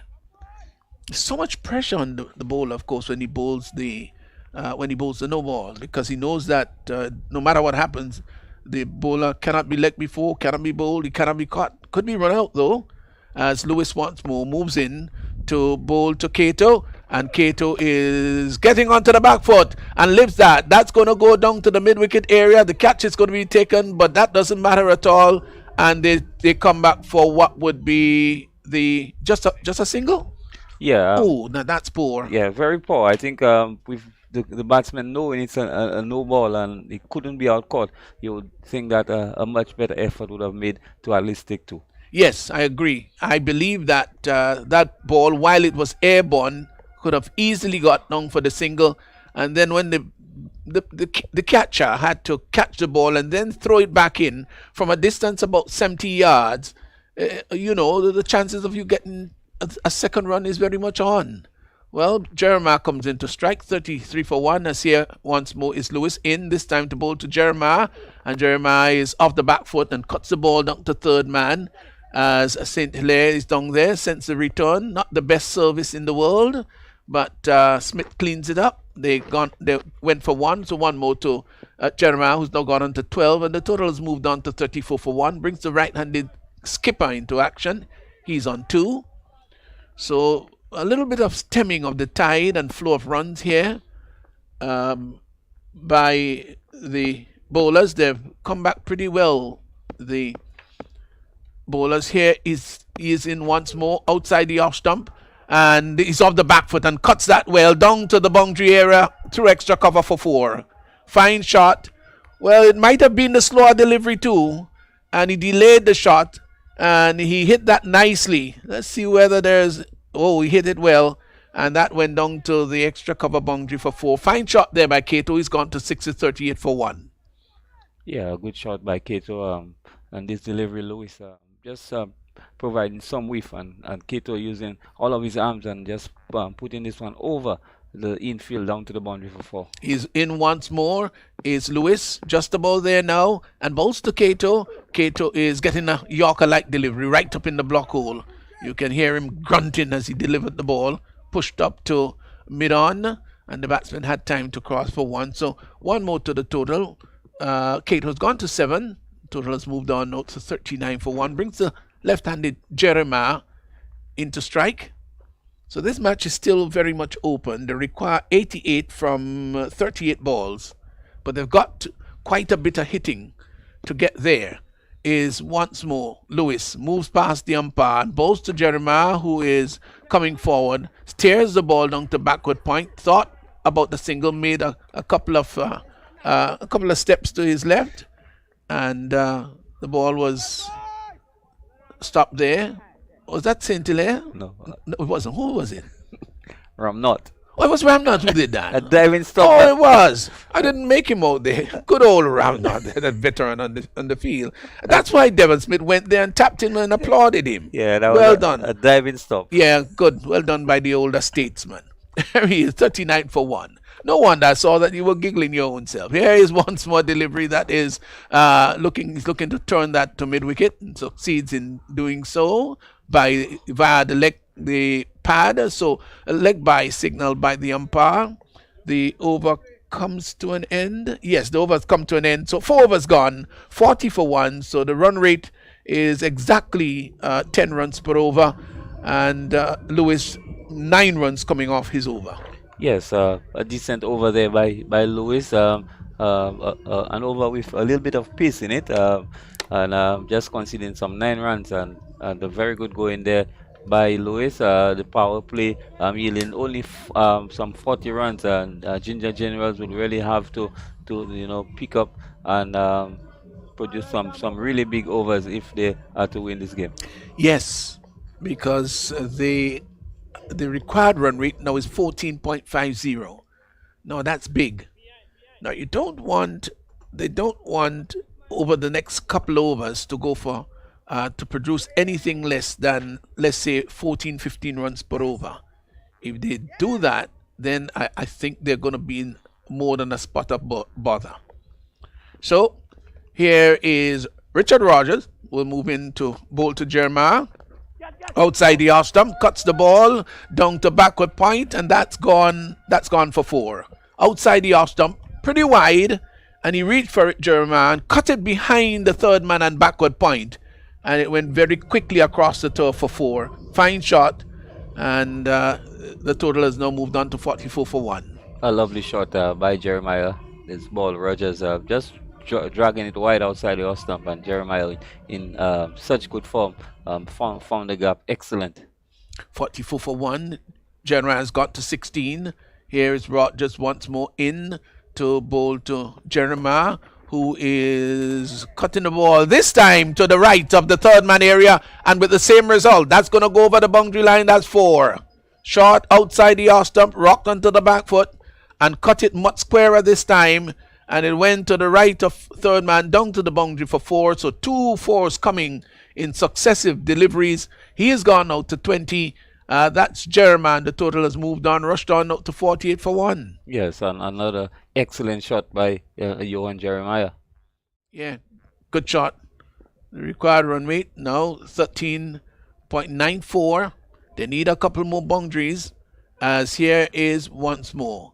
Rogers bowl. He's off the back foot, hits that down to a backward point. Will get a comfortable single. One more to Jeremiah. I know Raphael Crony is looking on with keen interest. Yes. Secretly, all our commentators got their own individual teams that they would love to see bring it home. Yes, and finally he admitted which team. He broke the silence. We won't tell our listeners who we're referring to, but Raphael, he had it in his mind for very, very long time, deep inwardly back in a particular team, but we won't disclose exactly who that is. If he wants to do that, well, we leave that up to him. Here's Rogers in now and bowls to Cato, and Cato to this delivery is hitting that over the deep backward square area, and that's going to go for 4. A couple of bounces over the boundary line. That was a poor delivery outside the leg stump, and Cato just got inside of it as if waiting for it and lifted it nicely over the infield, and that went that was a beautiful shot. It really was. Nobody moved at all. So well it was struck. 4 more to Cato, who's gone to 11. The 50 has come up. It's now 53 for 1. Here is Rogers again in and bowls to Cato. Cato is lifting that. That's gone once more over the backward square area, and that's gone for 4 more. Well, he stretched the left pad down and across, and then went down on one knee and lifted it nicely. That was a beautiful shot, really well executed. And the backward square and the fine leg, both of them looked helplessly as the ball sailed over the head. Couple of bounces over the boundary line. He's gone now very quickly to 15, and the total has gone to 57 for 1. Fine shot. Lovely shot. Lovely. Bad bowling. He's sinking down the leg side. He's got a pretty good offside feel, and that's where he should be bowling. Here's a delivery. That's much better. Much better. And pushed up to short extra cover. Devon Smith came in very quickly, couldn't prevent the batsman from crossing for the single. So 1 more to Cato, who's now gone on to 17, and the total has moved on. It's gone to 16. We're seeing, is it 16 or 17? It's gone to 16. Jeremiah is 21, and the total has moved to 58 for 1. So they require some 69 from 30. Our co-commentator, Mr. Crony, is in a somber mood. I don't know why, because both teams are still in with a chance of winning. That's right. There's no need to be somber now. There's no need to be somber. Absolutely no need. I think you gave it away a little, John. I think you gave it away a little. But we still will try to be very cautious not to let you know what our co-commentator Raphael Crowley's emotions and feelings are like. 58 for 1. And Ramnath is going to be, Alvin Ramnath is going to come in. That's one of John's favorite cricketer, you see. And he's going to be moving in now to bowl to Cato. Here he is, bowls to Cato. Cato is off the back foot, pulls it hard, tugs it from outside the off stump, down to long on, as Lewis, it seems, comes off the boundary there and just sends the ball back. So the batsman had time to cross for 1. So 1 more to the total. Cato's gone to 17, 59 for 1. As the left-handed Johan Jeremiah comes in to strike. So here once more is Ramnath. Could he be something as a hero today? Moves in now to bowl to Jeremiah. He's just about there and bowls. And Jeremiah is pulling that through the mid-wicket area. And that's a fine shot. In fact, it's gone all the way. Lovely shot. Rocked onto the back foot and went very deep into the crease. He was not looking to hit that on the ground at all. He wanted to hit it airborne, and he lifted it in a very regal manner over the mid-wicket area, and that went for 6, cleared it about 5 feet.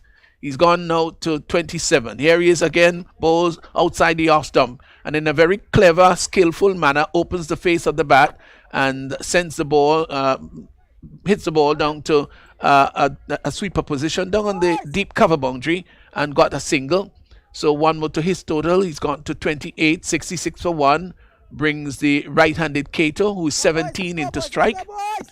So here once more is a delivery that is outside the off stump onto the back foot, and he hits that sweetly. That's a fine shot. Oh, that's a flat shot. That went for 6.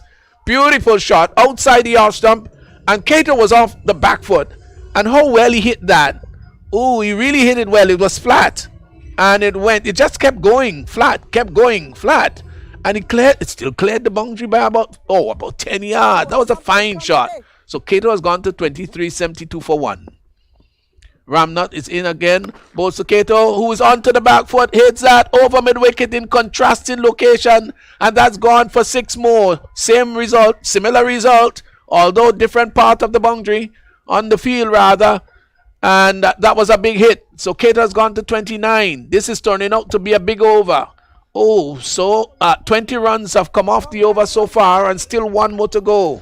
Yes, a magnificent shot. This ball going way onto the second tier, right, and on top of the eastern stand. A magnificent shot there by Kato. Really expensive over there by Ramnot. 20 runs so far, and still one delivery to go. Well, look how far that ball has gone. Up in the second tier. Oh my golly, that's huge. That must be more than 100 yards. Well, these guys are not big men, you know. They're not big. But a couple of things. 1, you've got to time it well, and 2, the bats are not like those of yesteryear, are they? No, yeah.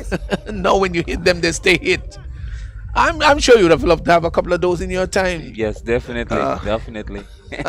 Here's Ramnath moving in once more to bowl to Kato. He's there now and bowls, and Kato is very studious in defense and gets deep into the crease off the back foot and pushes the ball up to long on as Pascal comes off the boundary, and they amble a single. So that completes the over. At the end of it, 79 for 1, 79 for 1. The current run rate is now 13.17. Now they've brought it down, John, to 12. I'm sure the next over they'll want to bring it to about 11.5 thereabout, or maybe just about 11, and that makes this game a very, very interesting one. 48 of 24. Yes, very true. A very expensive over there by Ramnot. And Stevenson, I am going to vacate my post. Raphael Crone is going to join you. Yes. I have done my stint for the day. Yes. So, well, all the best to you, John. Yes, Crone is going to predict. Yes, and we've got should be a great day tomorrow, God's willing. John Eugene, this is the last time we're hearing him for the day. Raphael Crone has just come in alongside me. Ginger General 79 for 1. They need 48 of 24. It's gettable as Lewis, who bowled 1 over for 9. He'll want to do something similar with this over. And if he can bowl another over for just about 9 or less, well, he'll be happy with that. His captain, Devon Smith, is going to be happy with that too. Third man, backward point, cover, sweep on the boundary. Lewis is in and bowls to Kato. Kato is coming inside the line. There's an appeal for leg before. Not outsets the umpire. He was coming inside the line, looking to tickle it maybe down to fine leg. And Lewis went up screaming at the umpire, asking him how was that. But the umpire said no, that was outside the leg stump. But at least it was a dot ball, 79 for 1. So there's going to be a little bit of a change, The long on, the third man is brought inside the circle. Who is being pushed back? Nobody's being pushed back. So there are 5 men right back on the boundary, both offside and onside. Here he is now, and bowls is Lewis. He's coming forward, is Cato looking to drive. That one kept a little low. A difficult take there for Smith. But the good thing about this is that he covered it well. And the ball hit him on the pad, somewhere around the pad. And then ricocheted out on the offside. And the batsman crossed for what was a bye. So the left-handed Johan Jeremiah, who's 28, comes in to strike. Cato has overhauled him now. He's 30. 80 for 1. We're in over number 7. This is turning out to be an interesting contest. 47 of 22. Yeah, we long awaited a sort of competitive game, and we have seen it in this most important game here. Both teams are fighting really hard. Lewis to Jeremiah. Jeremiah is coming forward, drives the ball up to long on and gets a comfortable single. Pascal is down there and sends the return back. So just a single. This is a good over so far by Lewis. Pretty good. And they've just put a little bit of screw on to the scoring here now. Devon Smith is busy out there making sure everyone is exactly where he wants them. The same thing applies to Sherman Lewis. He wants to know everyone is where he wants them positionally. Turned from the top of his mark, but realized that the batsman was not quite ready. Wheels are wrong again and still realizes that, so he's going to move forward now. In to bowl to Cato. And Cato is getting a short delivery that he goes to tug down to fine leg. This might go all the way. There's a chase for it and he can't pull it back. That's gone for 4. Well, maybe a little bit of luck there. If you're batting, you gotta think about getting a bit of luck. Went inside the line and looking to hit that down to backward square. The ball must have taken the top part of the bat or maybe the glove or something and then went down to the boundary for 4. So a bit of fortunes there. 4 runs to Cato, however. He's gone to 34. It's now 85 for 1. Yes, coming off the top edge and going over short fine leg. Really not where he intended, but I think the result is a desired result. Picking up another important boundary. Cato, 34 from 15 deliveries and 85 for 1. Really we are seeing a really competitive game here that still can go anywhere. Yeah, Cato is down there. He's stooping. I think it might have gotten a bit of a blow on the hand. He thought so. Maybe the magic spray has come out, and they're just attending to him. Both umpires have gone up just to confirm, that maybe it's an authentic injury, and. Yeah, probably came off just the wrist area probably. So the glove and just taking a bit of the hands. Right. So while they're doing a bit of giving him a bit of medical attention, he's taking the opportunity to have a bit of water that was brought out onto the field for him. So well deserved break for both teams. It really have been. It really have been hot going from ball 1. Yes. So, what do we have here? 42 of 20. Gettable. The required run rate is 12.60. They're going now at 12.75. So, it is gettable. I think everything is okay now. The physio has just run off the ground. And Cato seemed to be alright. Seemed to be fine. And so we're gonna get going again after a slight interruption. 85 for 1. So both teams getting off to good starts. That's the important thing.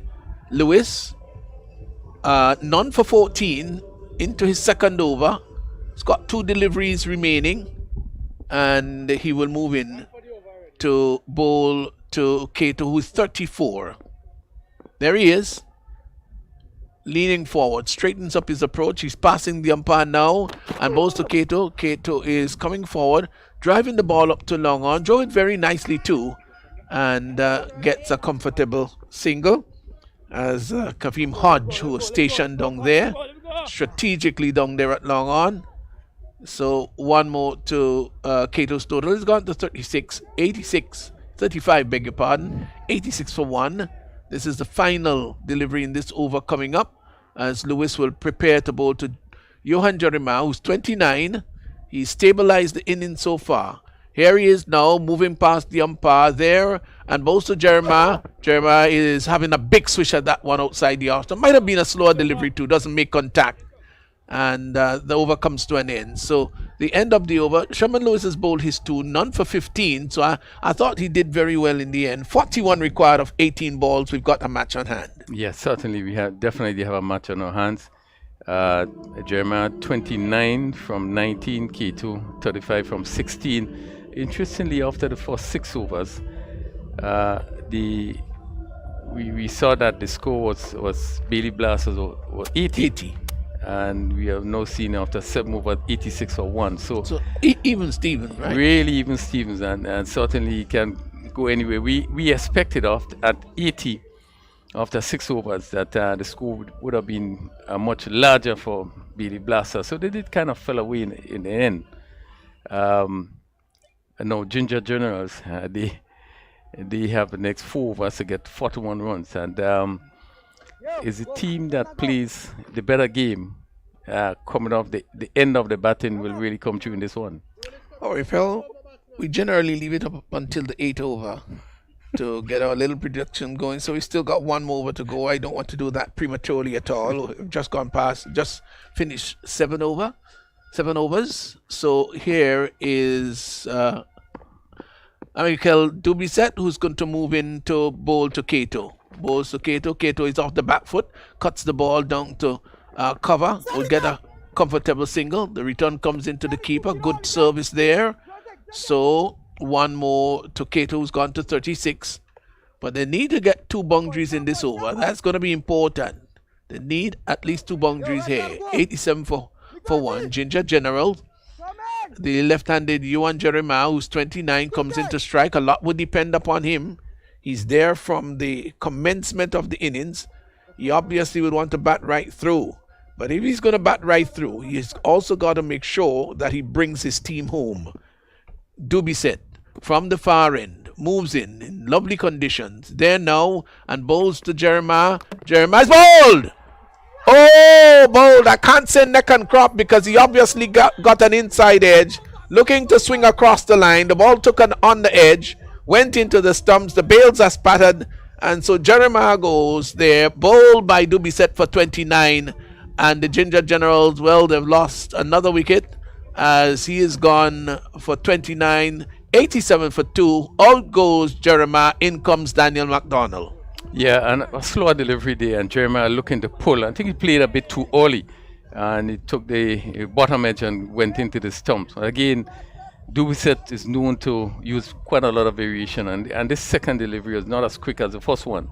And Jeremiah looking to clear the mid-wicket boundary, taking the bottom edge and going into the stump. Important blow struck there by Dubisette. Well, a new batsman has come to the crease. But maybe Ginger Generals may say that they've got Kato still there on 36. It's not like though you've got 2 new batsmen there. It does help when one is new and one has been there for some time. Dubisette, 87 for 2. 40 needed of 16.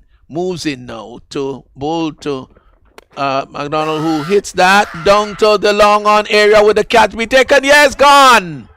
Well, Daniel McDonald cut down there on the long on boundary, and so another wicket has fallen. 2 and 2.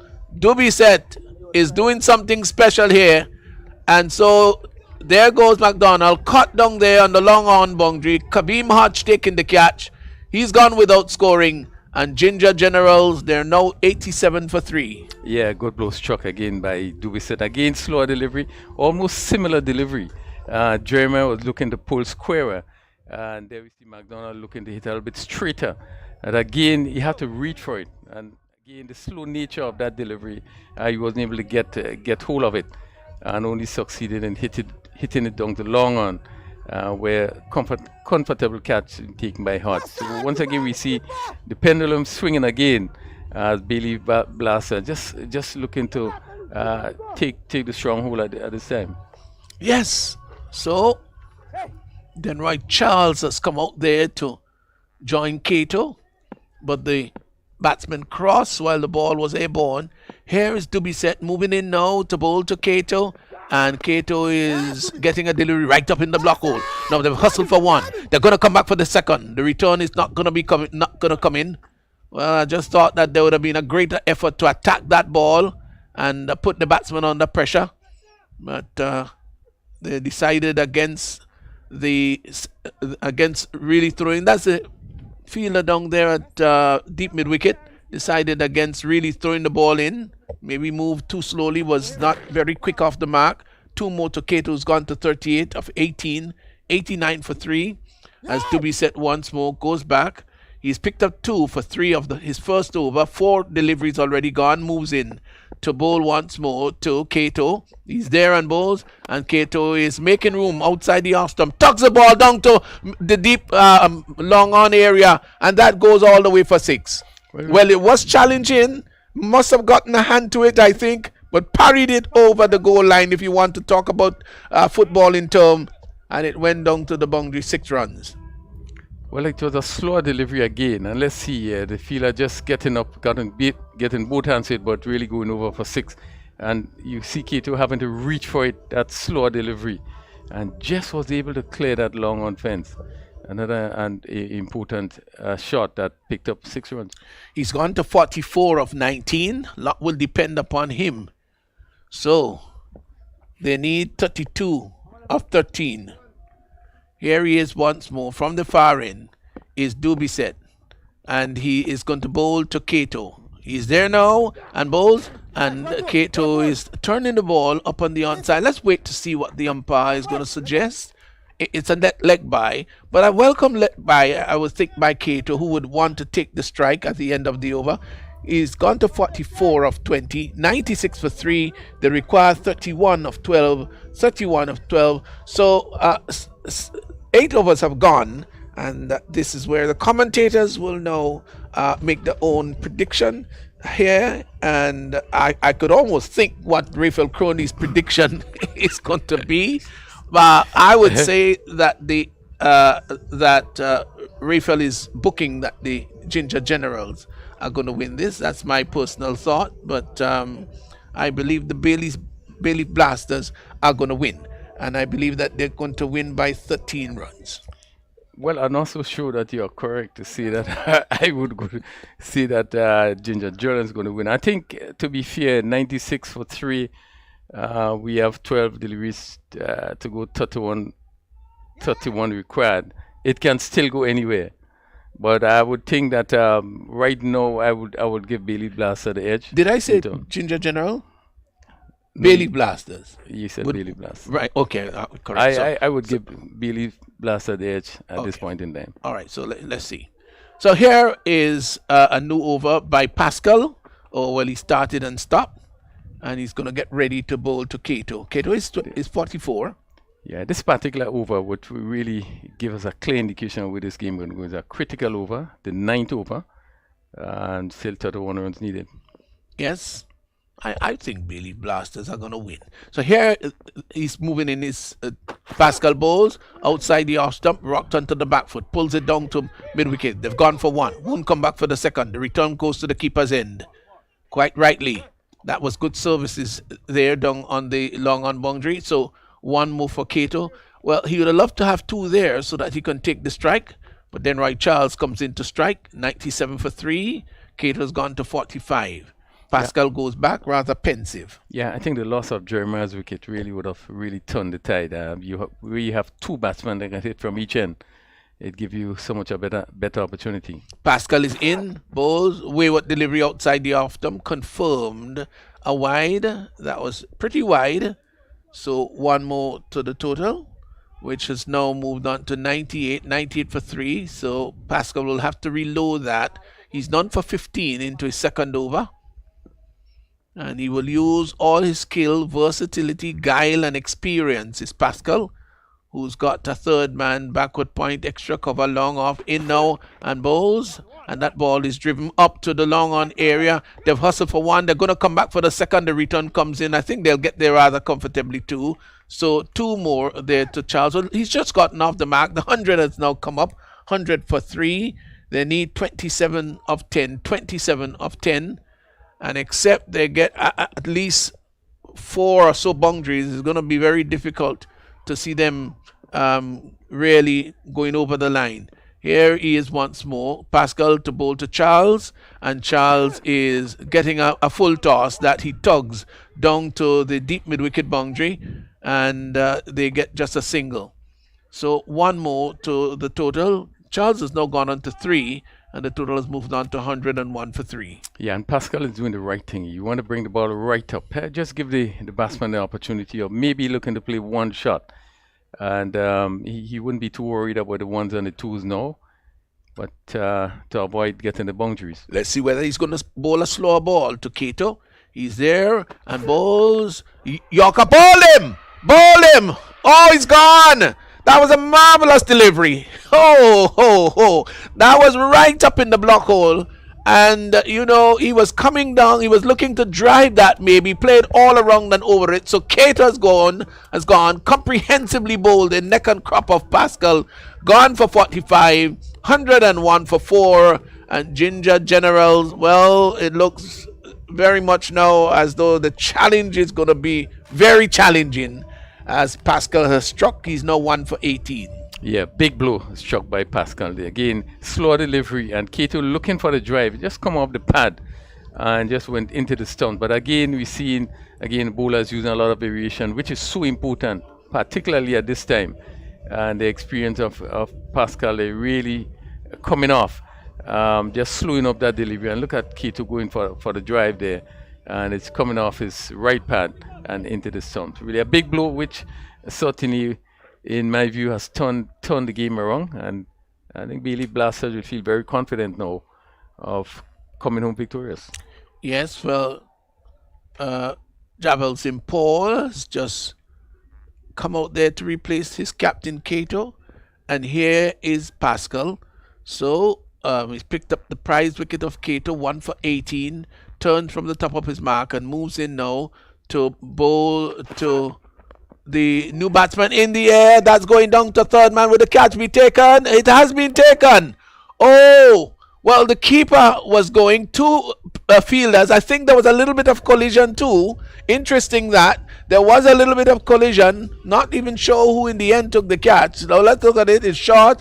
He's onto the back foot, looking to pull. Both players going after. There was a bit of a collision. The keeper took the catch.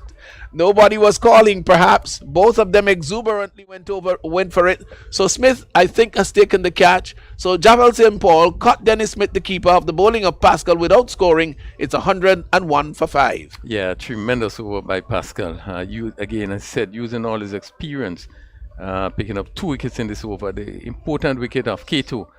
And then again, you could see, move variation, a slower delivery, and St. Paul looking to pull, not really getting into the right position, and just going up, just over the keeper's head, who just went back and took an easy catch. Samuel Charles has come out, and Denny Charles is going to be taking strike. Ball did stay quite a bit in the air. Here is Pascal, moves in to bowl to Denroy Charles, who is getting a Yorker-like delivery right up in the block. Well, this is fine bowling, really good bowling, using all his skill and experience. And so the over has come to an end. 9 overs gone, and it's 102 for 5. 102 for 5. They require 25 of 6, 25 for 6 of 6. And, well, it looks very much here that unless we're going to have a real massive over, which is rather unlikely, it looks very much here that the Bayleaf Blasters, they have just maybe blasted the way home almost to a victory. Yes, I agree to do that. They certainly is in control. 25 needed off 6 deliveries. 2 basically new batsmen in. And really, it's pretty tough for these 2 players. With the experience, now we see Dubuset, who have picked up 2 wickets for 9 runs in his first over, and he was the one that really turned things around, picking up those 2 wickets. Bowling the final over will be very difficult from here on. And inside edge down to fine leg, they get a single. Well, it was Dennis Smith just shouting 1, 1, 1, and got a single. So then Charles has gone to 4. Samuel Charles now comes in to strike. It's 103 for 5. To be set. 2 for 10. I think he started the trouble. Yes, definitely his over really turned the tide. Picking up to Jeremiah. He's in and bowls to Samuel Charles. Slow delivery that he hits down to mid-wicket. They've gone for one. Are they going to come for the second? They decide against it. The return comes in, not the best in the world. Still, they were trying to go for the second run. And was he run out? No, I think the bowler must have missed it. Dubisset was backing up. The return came in from the keeper, which was not bad. But I think Dubisset just missed it altogether. And he was able to get home. So, Denroy Charles comes in to strike, 104 for 5. They need 23 of 4. As here is once more. Dubisset moves in to bowl to Denroy Charles, who is lifting that over down to the long on area. The catch is going to be taken, yes. So, Sherman Lewis coming in there from the long on area, came in quite easily. And it was no challenge at all, no big challenge. The cat was taken in a very simple, casual manner. So Dubisset has struck again, and he has now picked up another wicket. He's picked up 3 for 11 of 1.3. And the Ginger Generals, well, they fall into the morass of trouble. They're 104 for 6. And I think the nail is practically in the coffin. Yeah, you're right. Again, Dubisset picking up another wicket, 3 for 11, with still 3 deliveries to go. But certainly he have come in and really turned things around. When it looked very, very even, coming off the 7th over. But Dubisset picking up 2 important wickets, and certainly Bayleaf Blasters. Well, yeah, the only thing that can happen, there had to be some no balls and probably some wides, 23 from 3. And really, they have played a better cricket. Really, they have played better cricket throughout, and has found themselves in a position to take that important 2 points. Here is Dubisset bowling to Samuel Charles, who is looking to pull that down to fine leg, and succeeded doing that via the bat, and they get a single. So he's off. He's gone to 2. Larry Edward comes in to strike. He's yet to score, of course, 105 for 6. So this is the final 2 balls to be set. Maybe vying for a man of the match award, maybe. He will move in to bowl to Edward. Edward maybe taking a leg stump guard. So the Ginger General just falling away. Bayleaf Blasters, they've blasted away here today, and they must be very pleased with their performance. Here is Dubisset, moves in now to bowl to Edward, who is driving, tugs the ball down to the deep middle area. Will the catch be taken? Gone! Good catch, really good catch. Well, it was a challenge, it really was a challenging one. And he came in there very strong down on the deep mid-wicket boundary. And Larry Edward, of course, wanting to hit that over the deep mid-wicket boundary. So Charles goes, cut down there on the deep mid-wicket boundary, and he is gone for how much? He didn't score, did he? And the total has gone out to 105 for 7. Yeah, good catch taken there. He really had to move and really just take it before he touched the ground, but really is a good catch. Well, that's the old veteran down there, isn't he? Yeah, it's Devon Smith, isn't he?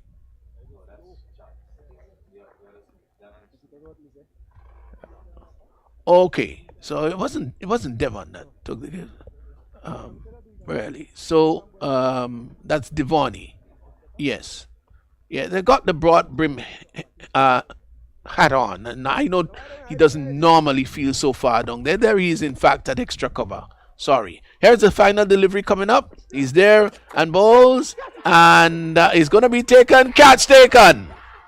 Gone. Taken down at a short third man. So that completes the match. Bayleaf Blasters, they've won by 21 runs, and they've really fallen away. And Dubisset has picked up 5. He's gotten a 5 for 12 of 2. Oh, whoa. Well, this is the best bowling figures in the tournament so far. Not very often you get that kind of return. So the Bayleaf Blasters, they've won by 21 runs, 105 for 8, 105 for 8, and they must be a very pleased team. Yeah, tremendous performance by Dubuset.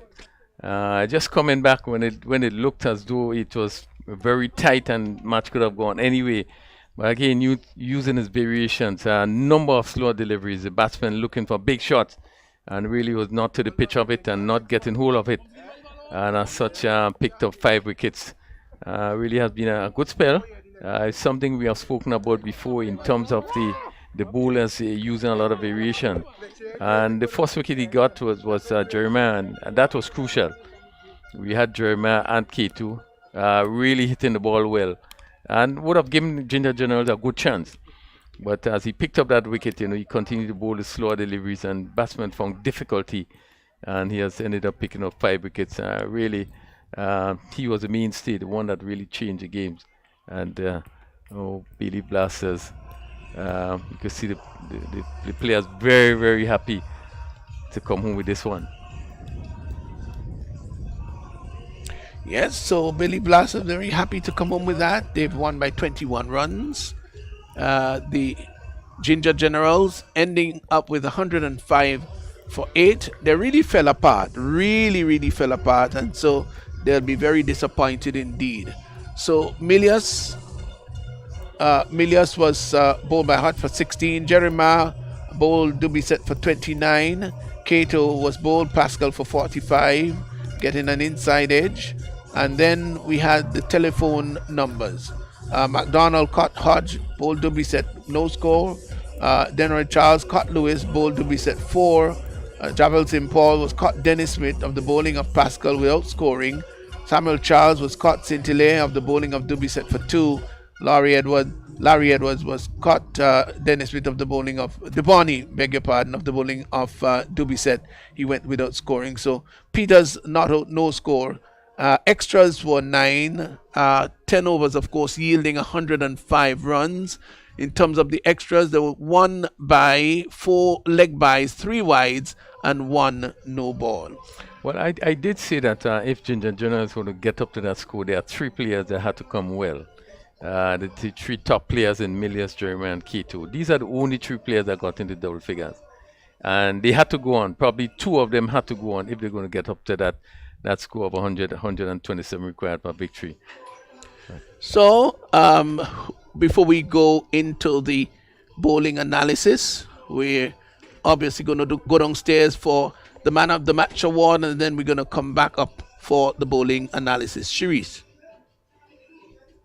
Here with me is Mr. Kerry Pierre, the Secretary of the Grenada Cricket Association, and he's doing the Player of the Match presentation this afternoon, which goes to Mr. Dubuset of the Bayleaf Blasters, scoring the first ever 5-wicket haul of this edition of the Dream 11 Spice T10 and taking 5 wickets for only 12 runs.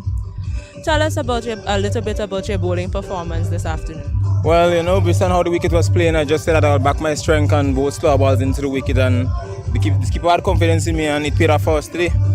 And being able to take your team over to qualifying for the first ever finals of the Dream 11 Spice T10 competition, how does that make you feel?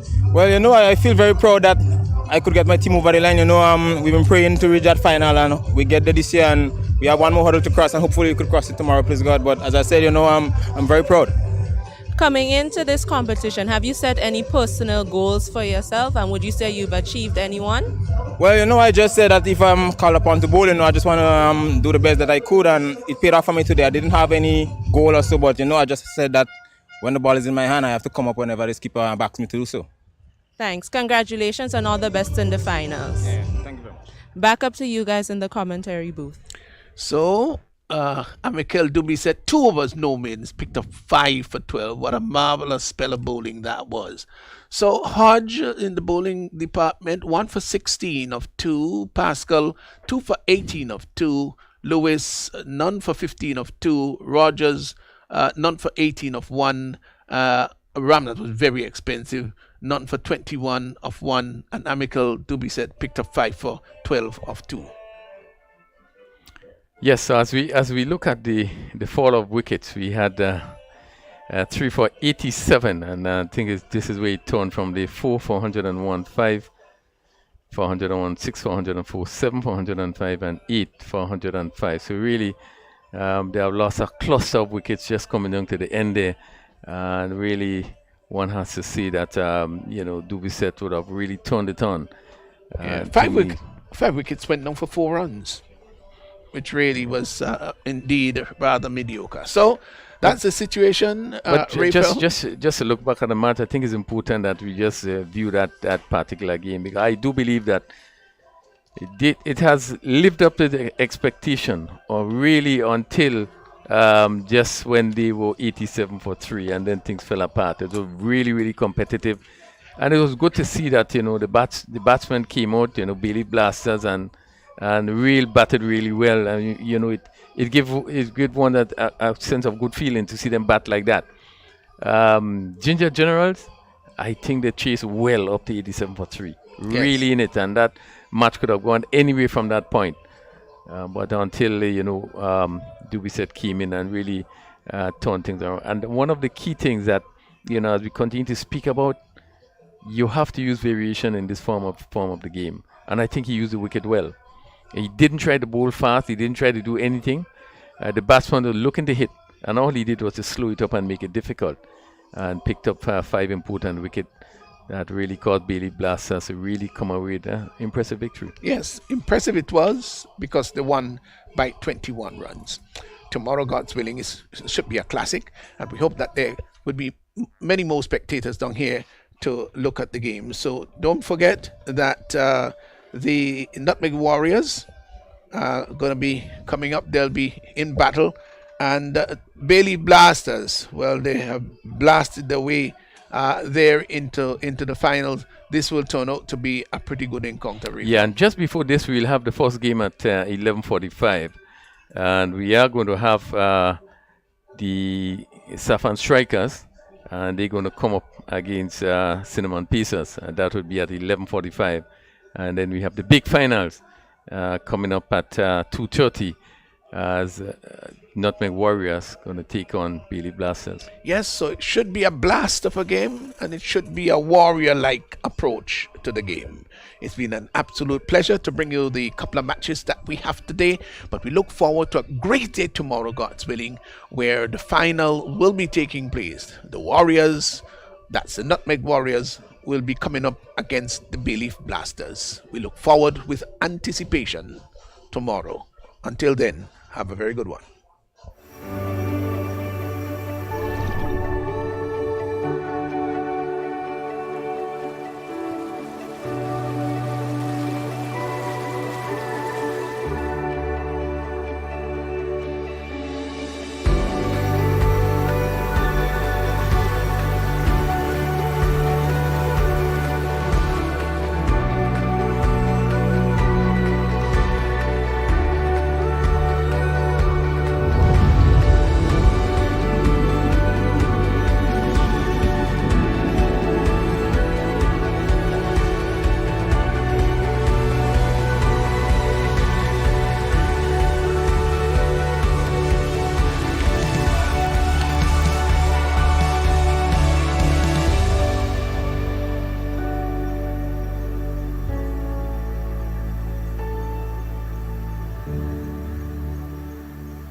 Imagine having the home of your dreams.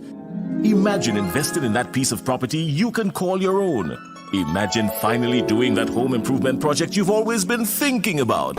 It's time to stop imagining and start doing. Let the GUT Credit Union help you take the first step with fantastic rates, affordable repayments, and reduced legal fees. Make the move. Get better terms on your mortgage. Use your home equity to make those dreams a reality. Act now. There's really no place like home. GUT Credit Union. It's where you belong. Energy. The world runs on it every day. Good morning. Welcome to Soul. Hi. Hi. And when we put the best of the Caribbean together with the energy we harness, everything runs so much smoother. Because at the end of the day, it's all about connecting people. Happy birthday, Dad. Sol, wherever your journey begins.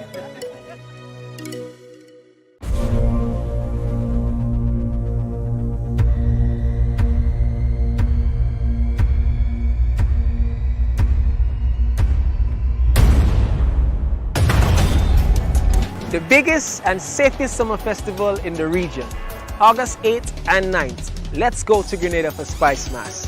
Call your booking agents and get your tickets today.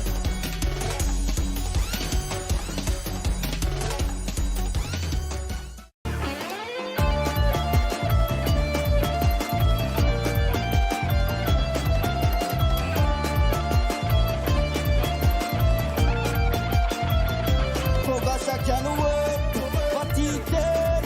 I can't wait to enjoy myself in the stadium. Mama, show everything goes shine. Local talent doing well. Big up on yourself, sing it out. T10. Enjoy this.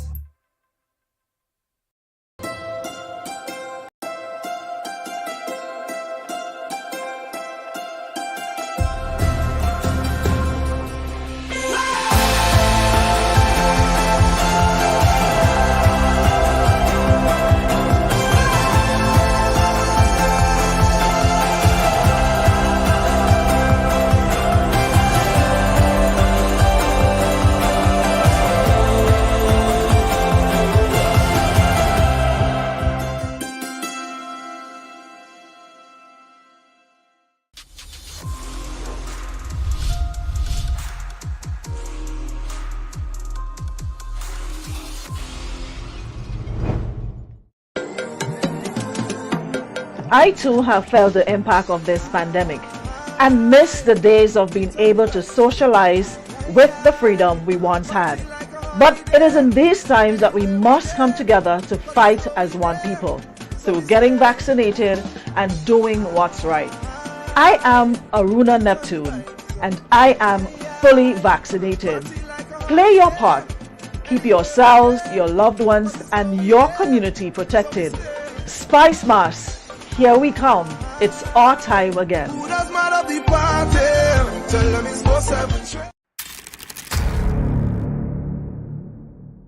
Deeply rooted in our rich ancestral traditions. Spice Mass, the return, a celebration of life. Welcome to Spice Mass 2022.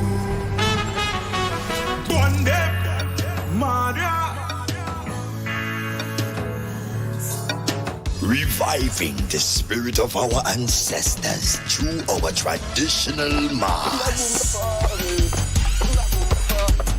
Jab, the unique celebration of freedom, drenched in black. Feel the power. The rejuvenating sound of pan.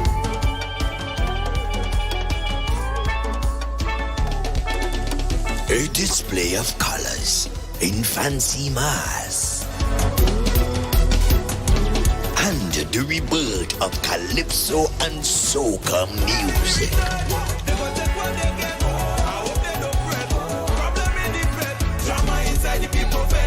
The biggest and safest summer festival in the region, August 8th and 9th. Let's go to Grenada for Spice Mass.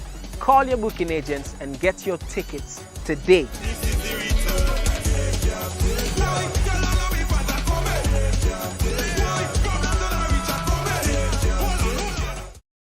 Have you ever seen a jab cooking oil down and Tanya log in the same pot? Neither have we until now, but we guarantee there is a whole lot more amazing things to see on your next trip to Grenada. And if you encourage someone to book an adventure to our island paradise, then you can be one of the winners of special prizes compliments the 473 Connect program by the Grenada Tourism Authority. Sign up at experts.puregrenada.com/473connect